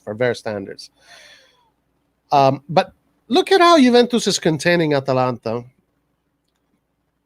Juventus has a lot of players behind the ball. So if you contain Atalanta the same way, like they don't have many options. Look, they make a lot of technical mistakes, but then the ball falls to Ilicic. Ilicic will create space for himself, but not even.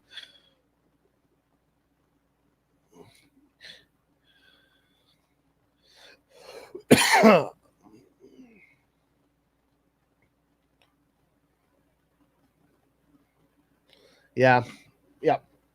I think that if you contain this team with the right method, and you stop their key players, you just mitigate the ball towards like players like Zapata and the strikers. Like if they get like I don't know 50 balls per game, bring it down to 20, bring it down to 25. Atalanta players are pissed that calls are going Juventus way. You think people would be used to that by now?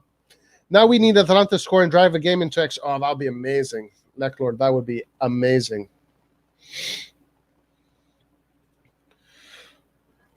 Toloi just got red carded on the bench for something. Damn. I don't think that makes any difference as far as the Serie A goes. Chiesa had a good relationship with Pioli while he was at Fiorentina, but why didn't Pioli try to ask the manager and try and sign him? He knew the right wing was a concern, a loan option to buy. Yeah, they should have fought hard. But at the end of the day, I think Juventus offered Chiesa like a pretty monstrous wage. I think it's about 5 to 6 million, something like that. If he was going to come to Juventus, if he was going to come to Milan, would Milan be able to give in this season a player like that still hasn't really established himself? Give him more money than Kessie, than some of the bigger players in Milan. I don't know. Too much money, I guess. But I do think that Juventus have set themselves up for the future really nicely. I do say that.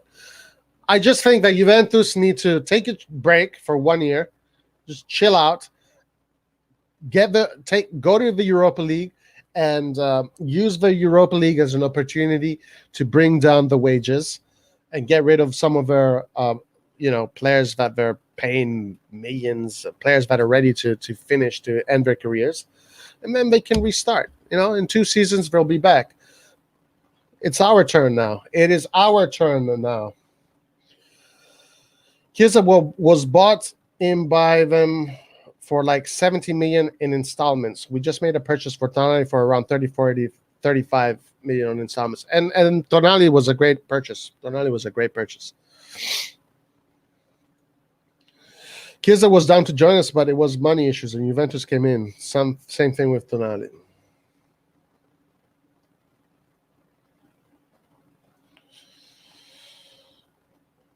Well, it looks like Pirlo might win a trophy, 2 trophies, in his first year as a manager, and yet he is the most hated man in Turin in this current moment. Game is pretty much done, guys. We are 91st minute, just a few minutes to go. This is actually not that great for us, because it just means that they're going to be more motivated to play. I don't know. Maybe it can go the other way. I don't know. Kulusevski was an Atalanta player. No, I think he was playing with Parma. I don't know if he was on loan from Atalanta, but I know he was in Parma. All right. Yeah, Atalanta just losing the ball. Senselessly losing the ball.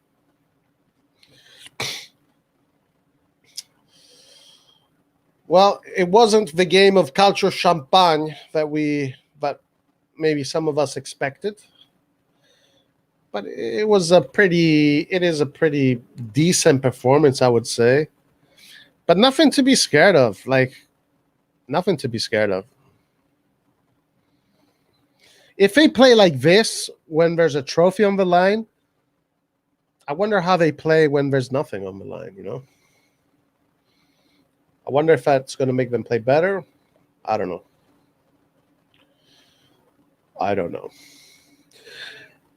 The game has 1 minute left, and that's it, guys. Juventus wins the Coppa Italia. I think if this is the 10th they win. I think this is the 10th Coppa Italia that Juventus wins. I could be wrong about that. Carlo Moretti says, if we can beat Juve, we can beat Atalanta. 100%, Carlo. The worst result possible. No extra time, and we lost against the worst Juve in the last decade. If the worst Juve of the last decade can beat Atalanta, then Milan can beat Atalanta as well. It's not really money, I guess, because getting Chiesa would fix the club right wing position for a long term. We know the club has the cash if they want to spend, while they're willing to spend big with Ibra. You make a good point, Eastbourne. You make a good point. You definitely make a good point. We could have gotten Chiesa, and that would have been a player we could have kept for 10 years, because he's 23. We could have kept him until he was 33. I'm not really worried about whether Pioli can outcoach Atalanta. I'm just worried whether our own players can be consistent enough to come on the coming Sunday. I think the players are going to be in the right space. I think the players are going to go in the game with no fear, no worries. They're going to play their game. They're going to be up for it. Well, as you can see, guys, Pirlo wins his first major domestic trophy. After winning the Super Cup, Pirlo wins the Coppa Italia, which is pretty good, you gotta say. Unfortunately, he's not gonna make the Champions League.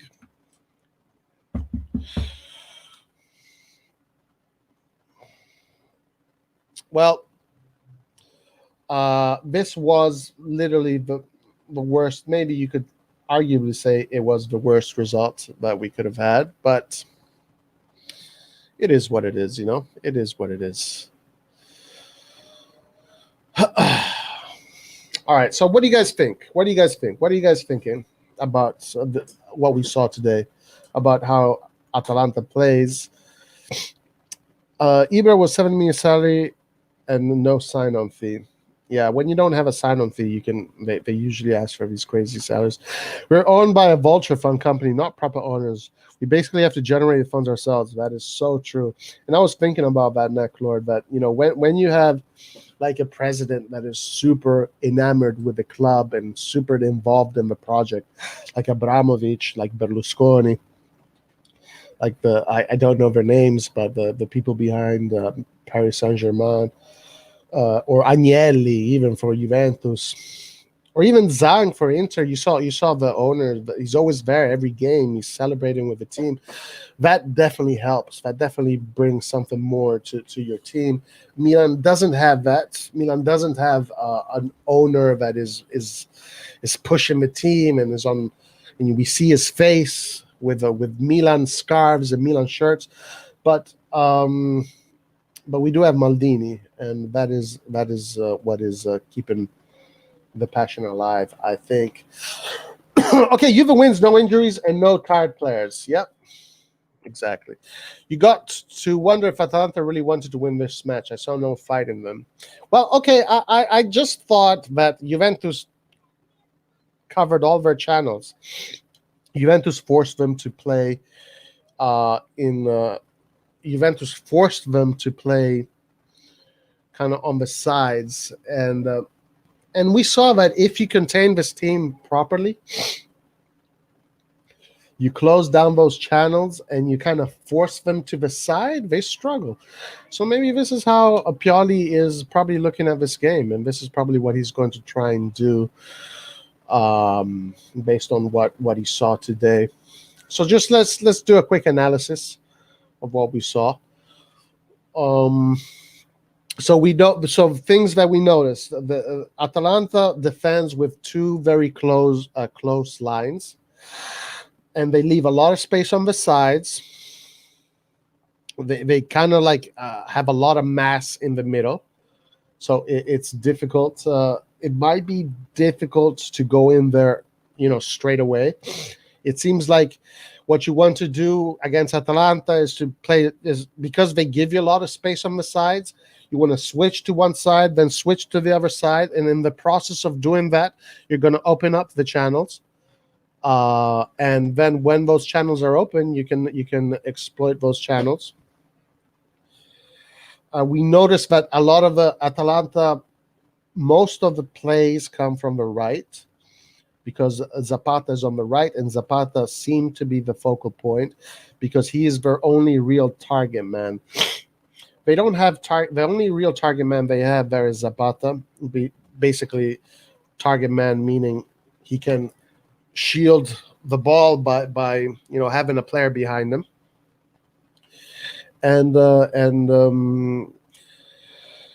so we have to mitigate Zapata, just close down the channels that are going to go in for Zapata. And then on the other side, a little bit more technical football on the other side.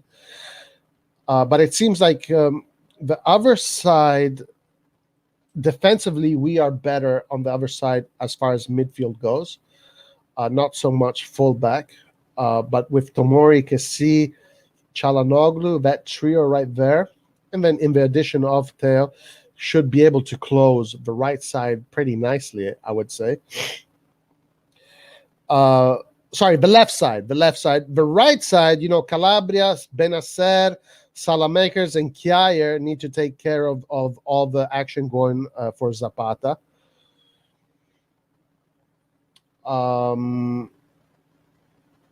Yeah, guys, we're not playing against an unbeatable team. As Lucas says, Atalanta aren't unbeatable. Okay, let's see what else you guys are saying about Atalanta in this next game. Seeing Gasperini depressed gives me happiness, Saif says. Maybe Gasp wants to kill Milan more than he's bothered about losing to Juve. Maybe they're just done. Their season is done. I bet these are going to play like a gangbusters against us Sunday. Fuck, just saw Gasp talk with Pirlo. He turned away with a huge smile on his face. He's probably happy for Pirlo. I'm happy for Pirlo. I know this is very controversial. I'm happy for Pirlo. I never had any harsh feelings for Pirlo. Never once. Do you think this will demoralize him and give us an edge? It could demoralize them, but it also could do the opposite. It could, it's a double-edged sword. So that I don't know. I mean, it's 50-50. It could go either way. Juventus played shitty football last season, still won the Scudetto, and this season more worse than Pirlo, but still. Yeah, Juventus played the fucking shittiest football in the world, and they still bring home trophies every year, every single year. Talent-wise, I think we can beat them. It's just players' frail mentality that worries me. Yeah, we gotta watch out. We gotta watch out. And it'll come down to the coach. Pioli has to play into our qualities. That's it. That's all we have to do. Which means put the ball on the ground and play possession football. I don't see him and Atalanta dropping off Sunday. You don't think? Being happy for Pirlo is one thing, but your own team just lost to them. My own team just lost to them? What do you mean? High press, people. High press. High press is going to be a big part of this game. Yes, sir. High pressing. Because Atalanta, one thing you notice about Atalanta, they don't really do long passes that much. They gradually build from the line of 3 into the line of 4. Then they use that attacking midfielder position to connect with the strikers. It's a gradual process with Atalanta. So maybe you want to stop. It's about stopping the lines, right? You want to stop the first line. If you can stop the first line, then you can go directly to goal. Man, that's some clever shit. So basically, you want to stop the lines. That is some clever shit. We need to play dirty versus Atalanta. We need to break their rhythm. Yep. Talking about Gasp, he's going to G up Atalanta to kill Milan at all costs if he's a Juve fan. Yeah, he probably is. I mean, I'm assuming, honestly, at this point, with this loss, I'm pretty sure that they don't want to lose 2 games in a row, so they're going to come in and bring in the fire. But nothing to be worried about. Nothing to be worried about, guys. Absolutely nothing to be worried about. Gasperini really did put a big smile, and he might be telling Pirlo, no need to worry, we'll do our job. And yeah. I'm pretty sure. Yeah. And also knowing how these guys think a little bit, I'm pretty sure Pirlo said, oh, mi raccomando, vinci contro il Milan. I'm pretty sure something like that was said. Or Gasperini said, don't worry, we're going to beat Milan for you. Some bullshit like that. Then Chala isn't really the best option on left midfield if we want to press up high a lot. Well, remember that Çalhanoğlu is he's a containment player, right? He's not a classic number 10. Çalhanoğlu's real position is more of a mezzala. So a mezzala is a containment player. It's just that Çalhanoğlu has a little bit more quality than the regular mezzala, so that's why you can put him as a number 10. No, I think Çalhanoğlu is actually one of our best solutions as far as containment and high press. Because again, remember, high press doesn't necessarily mean I mean, you're pressing the player on the ball, but your other teammates, all they need to do is press all the other players that are open, right? It's not that everybody is going to go and press the ball and needs to steal the ball. You just need to close the channels, right? When you press together, let's say I'm the guy, I'm pressing the defender with the ball, so I go press him, but then my other guy presses my opponent's defender's option on the left. My other guy then closes down his options on the right, and my midfielders close down the options through the middle. I mean, it's all in sync kind of. Yeah, exactly. You stop in the passing lanes. That's really Çalhanoğlu can do that for sure. Now, if you tell me Çalhanoğlu has to go and win and steal the ball, no, at that point, I don't think so. Yeah, he's not the right player to do that. But if he just stops the passing lanes, that's all he needs to do. He's good. Let's see. I agree with you, Jensen. We need to match their grit and madness. I believe we can do it. Yes, sir. Always believe. Yes, Gabriel. We need to make them play long balls. Given Hakan played last match, I don't think he should play. I mean, given how many players played last match, they shouldn't play. Who are you going to put? Would Rafa Rebic play with Teo on the left, Diaz in the middle, and Mandzukic up top? Mandzukic hasn't played a full game forever, guys. I mean, I don't know. That's kind of risky, right? Because you don't know if he can. Like after 20 minutes, the guy is probably going to get so gassed. Guys, I mean, you have to really. I mean, I'm pretty sure some of you here have played football, 11-a-side football. I mean, I don't know what level, but like even after 20 minutes, if you're a striker, the amount of running through the channels, the amount of battling you have to do, running on the ball, like you get gassed. You're going to get gassed. If you don't have match fitness, it's going to take you just 20 to 25 minutes to get really gassed. And if that's all you got, then it's big trouble.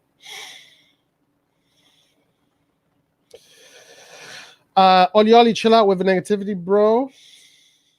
Hakan has an attitude. I don't think he might even want to defend, especially after getting lots of criticism from fans. I wish the fans wouldn't criticize it so much. It's going to be sweet when we beat Atalanta. Get second place and knock Juve into Pirlo. Due squadre di merda. Two shitty teams. But we only give him around 20 to 30 minutes. Yeah. If we give him 20 to 30 minutes, then yes, we can do it. What should be our approach? All guns blazing, counterattack, or all guns blazing, bro? All guns blazing. I mean, let's do this. All three. All guns blazing, counterattack, and balance. All three. Gentile. But one thing I definitely would not do is play a defensive mentality. Defensive game, meaning I'm going to give them the ball, and I'm going to play a game where they have the ball. Like, look at how Juventus played today. Juventus did not play. I mean, what was the possession here?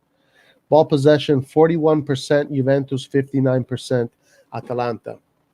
I mean, usually Atalanta is beyond 60, close to 70.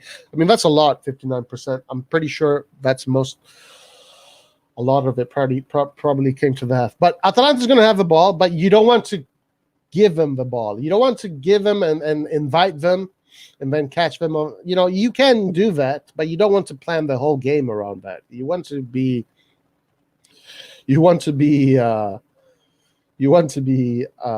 smart about it. You want to play football.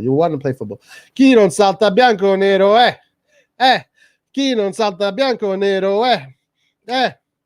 Yes, sir. I love that. If we don't make it, we regroup, make the necessary improvements, and go again next season. Yeah, I definitely agree with you, Necklord. 100%. Vai, ragazzi. Okay, so we've seen what we're up against. We've been up against worst. Manchester United was a tougher opponent, and we played Manchester United without some of our key players, and we played a great game. If it wasn't for bad referee calls, we could have even won. Who do you think is going to be man of the match next game? Man of the match could possibly be All right. If I were to make a bet, I don't want to even say it because I think it wouldn't sound too good. Probably Gigio Donnarumma. Giving Atalanta the ball would be a suicide mission. If you need something, yeah, right. It would be a suicide mission. If you need something, you go get it with everything you got. Absolutely, Gabriel. 100%. That's exactly how we have to play. We have to go get it. We cannot mess that up. Pioli. Football is so unpredictable. We destroyed Juve, a team that got nothing to show against us, but they had an easy match against the team that we fear the most. I mean, who fears this team, Amir? Like, I think the fear is a little bit irrational, right? Like, we don't really need to fear this team. Brahim Diaz, Saif Najar. I would love to see Brahim Diaz being man of the match. That would be amazing. You know who I want to be man of the match? Castillo. He's going to come in last 20 minutes. Yeah. Gigio. I think Gigio's going to have to save a few goals for sure. I would love to see Tonali come on and score the winning goal. The scenes would be wow. That'd be amazing because I think Tonali hasn't scored yet in open play. I know he scored, I think 2 penalties so far in penalties. But that's in. AC Milan 3, Atamerda 0. Juventino pezzo di merda. So who won? Juventus won 2-1. Jamal. Juventus got the result. They're celebrating. Now all the Juve fans that hate Pirlo love Pirlo tonight. Up until next time. Krunic with a wonderful free kick, top bins. Oh, that'd be nice. They have 0 relevant trophies. Why we need to fear? They should fear the devil. Fear of the devil. Yeah, like if there's literally the worst thing we could do is going in this game with fear. It's the worst thing that you can do is be scared of because fear is going to obfuscate your decision making. Fear just complicates everything. You can say sometimes in some occasions fear saves your ass because but I don't think it's the Milan way. It's not in our DNA to play that kind of scared, fearful way. What do you think of Amine Adli? Heard we are close of buying. I'm not very familiar with this player, so I can't really judge. But I did see a report about him. I really don't know. I'll be quite honest with you guys.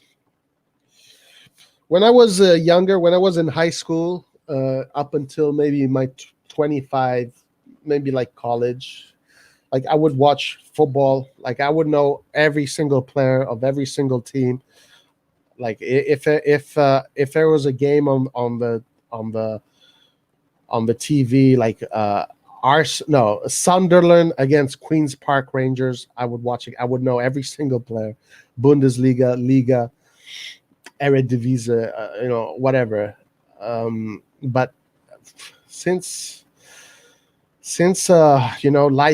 real life started for me, I don't have time to watch all of football around the world. I just watch Milan and Italy and the Serie A when I can, because otherwise it's just too much. So I just focus on what I love.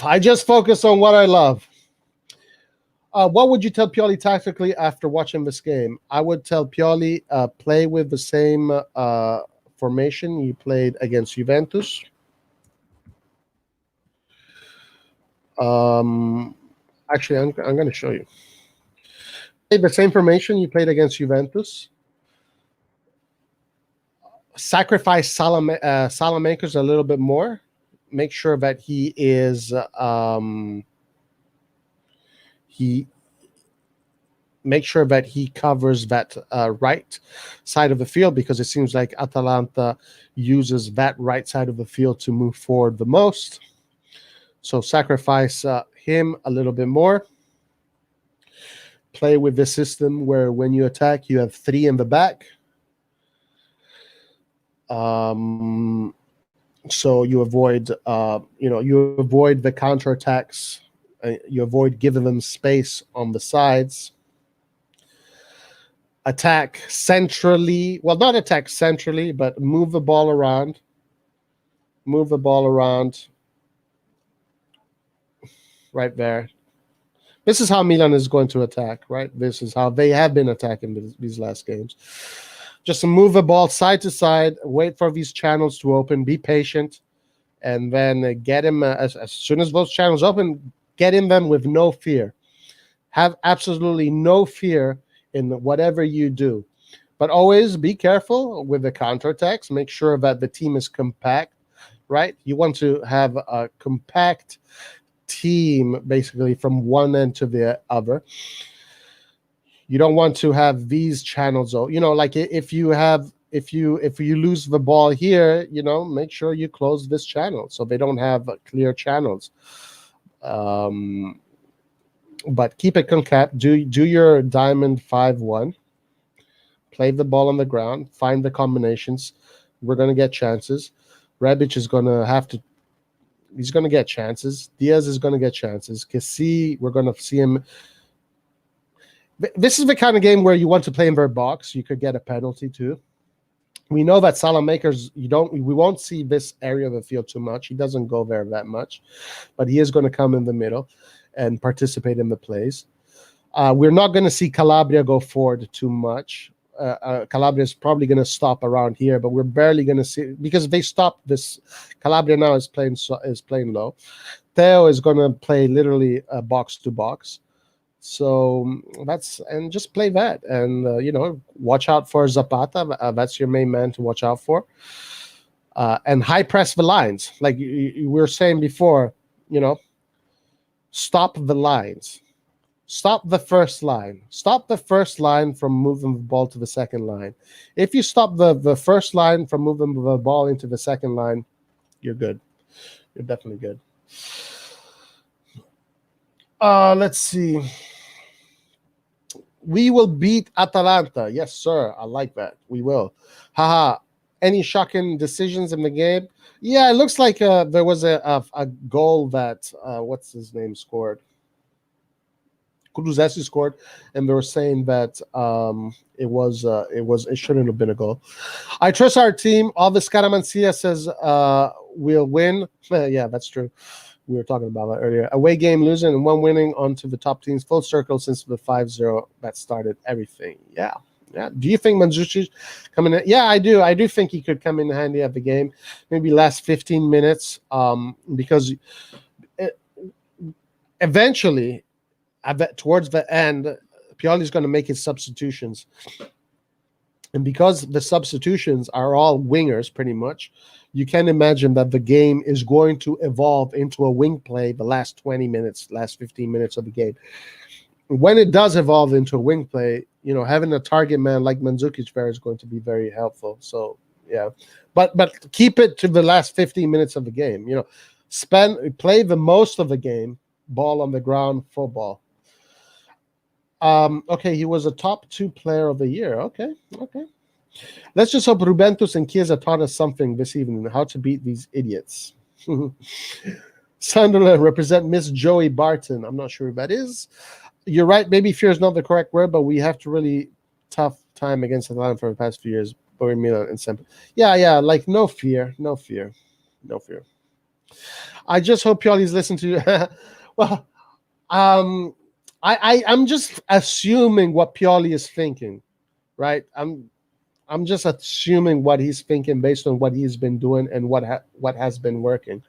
So I'm assuming that is what he is going to do. This is not what I would do. Actually, this is what I would do. But it's based on what I've seen Pioli do, which is beautiful. I got to give it to Pioli. This tactical solution is amazing. I love it. It's fucking amazing. I love it. I've never even seen it before. This 3-1-5-1, the way a 4-2-3-1 morphs into this new tactical system, I fucking love it. Too bad Pioli has no charisma, and he gets scared and he botches decisions here and there. But if this particular tactical solution, I wonder if it was his idea. I wonder. Sometimes I feel that Pioli makes changes just for the sake of it. Can't take another mate to change masterclass every 60th minute. Yeah, yes, 100%. His changes are going to be important. But as I was saying, because of the changes that we have, you have to assume that they're going to be wing play changes. Castillo is going to be coming in. Krunic maybe to cover in the middle.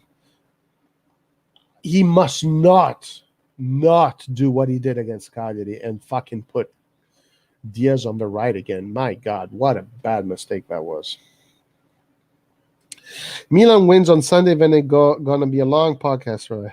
If Milan wins, yeah. If Milan loses, it's gonna be a short one.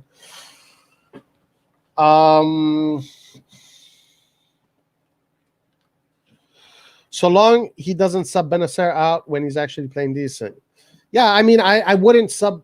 This is a perfect game for Benacer because you can argue, well, hey, we want defensive midfielders because we want to steal the ball. But this is the kind of game where I think it's better for us to have the ball than not have the ball.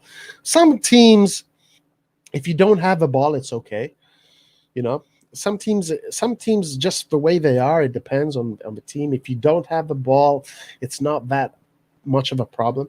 But with this team, having the ball seems to be the most logical solution. Guaranteed Mate and Krunic will come in Sunday safe. Yeah, probably. I mean, if Milan is winning and 10 minutes to go,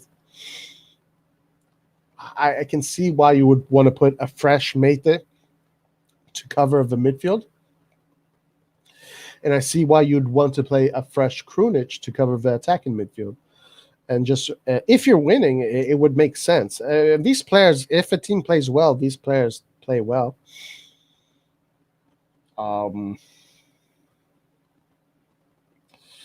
Yeah, I'm pretty confident. I'm actually very confident. I have no fears whatsoever going into this game. But hey, guys, anything can happen in football, you know. So we also have to be prepared to not see the Champions League next. That's one of the possibilities, guys. One of the possibilities is that next year we are still going to be in the Europa League, and you know we can't change that. And if that is the case, so be it. So be it. We've seen worse. But again, I don't see why we should lose this game. I wish I could fast forward to the game. Yeah, me too, man. Krunic as an attacking midfielder is actually okay. Yeah, Krunic is the kind of player that if he plays well, he does well. If a team plays well, he'll do his job. He's been decisive in some games. It should be good, guys. It should be good. And actually, okay, you know what? I'm going to say this. I didn't want to say this. I didn't want to say this last week. I did not want to say this last week. But I am going to say it today. The truth about Cagliari. I was actually worried that we were going to lose that game against Cagliari. There was something telling me in the back of my head that, shit, man, we might lose this game if we're not careful. And I think our best way of winning the game against Cagliari was only one way. Was for the fans, the Curva Sud, to come out and do one of those special things to inspire the players. That would have been the best way for Milan to beat Cagliari. Because Pioli wasn't going to be able to do it, and as a matter of fact, he didn't. The management, it had to be the fans, you know, the 12th player. If the fans would have come out and done something special, I think Milan would have won that game. But it shouldn't be up to the fans. It should be up to the team.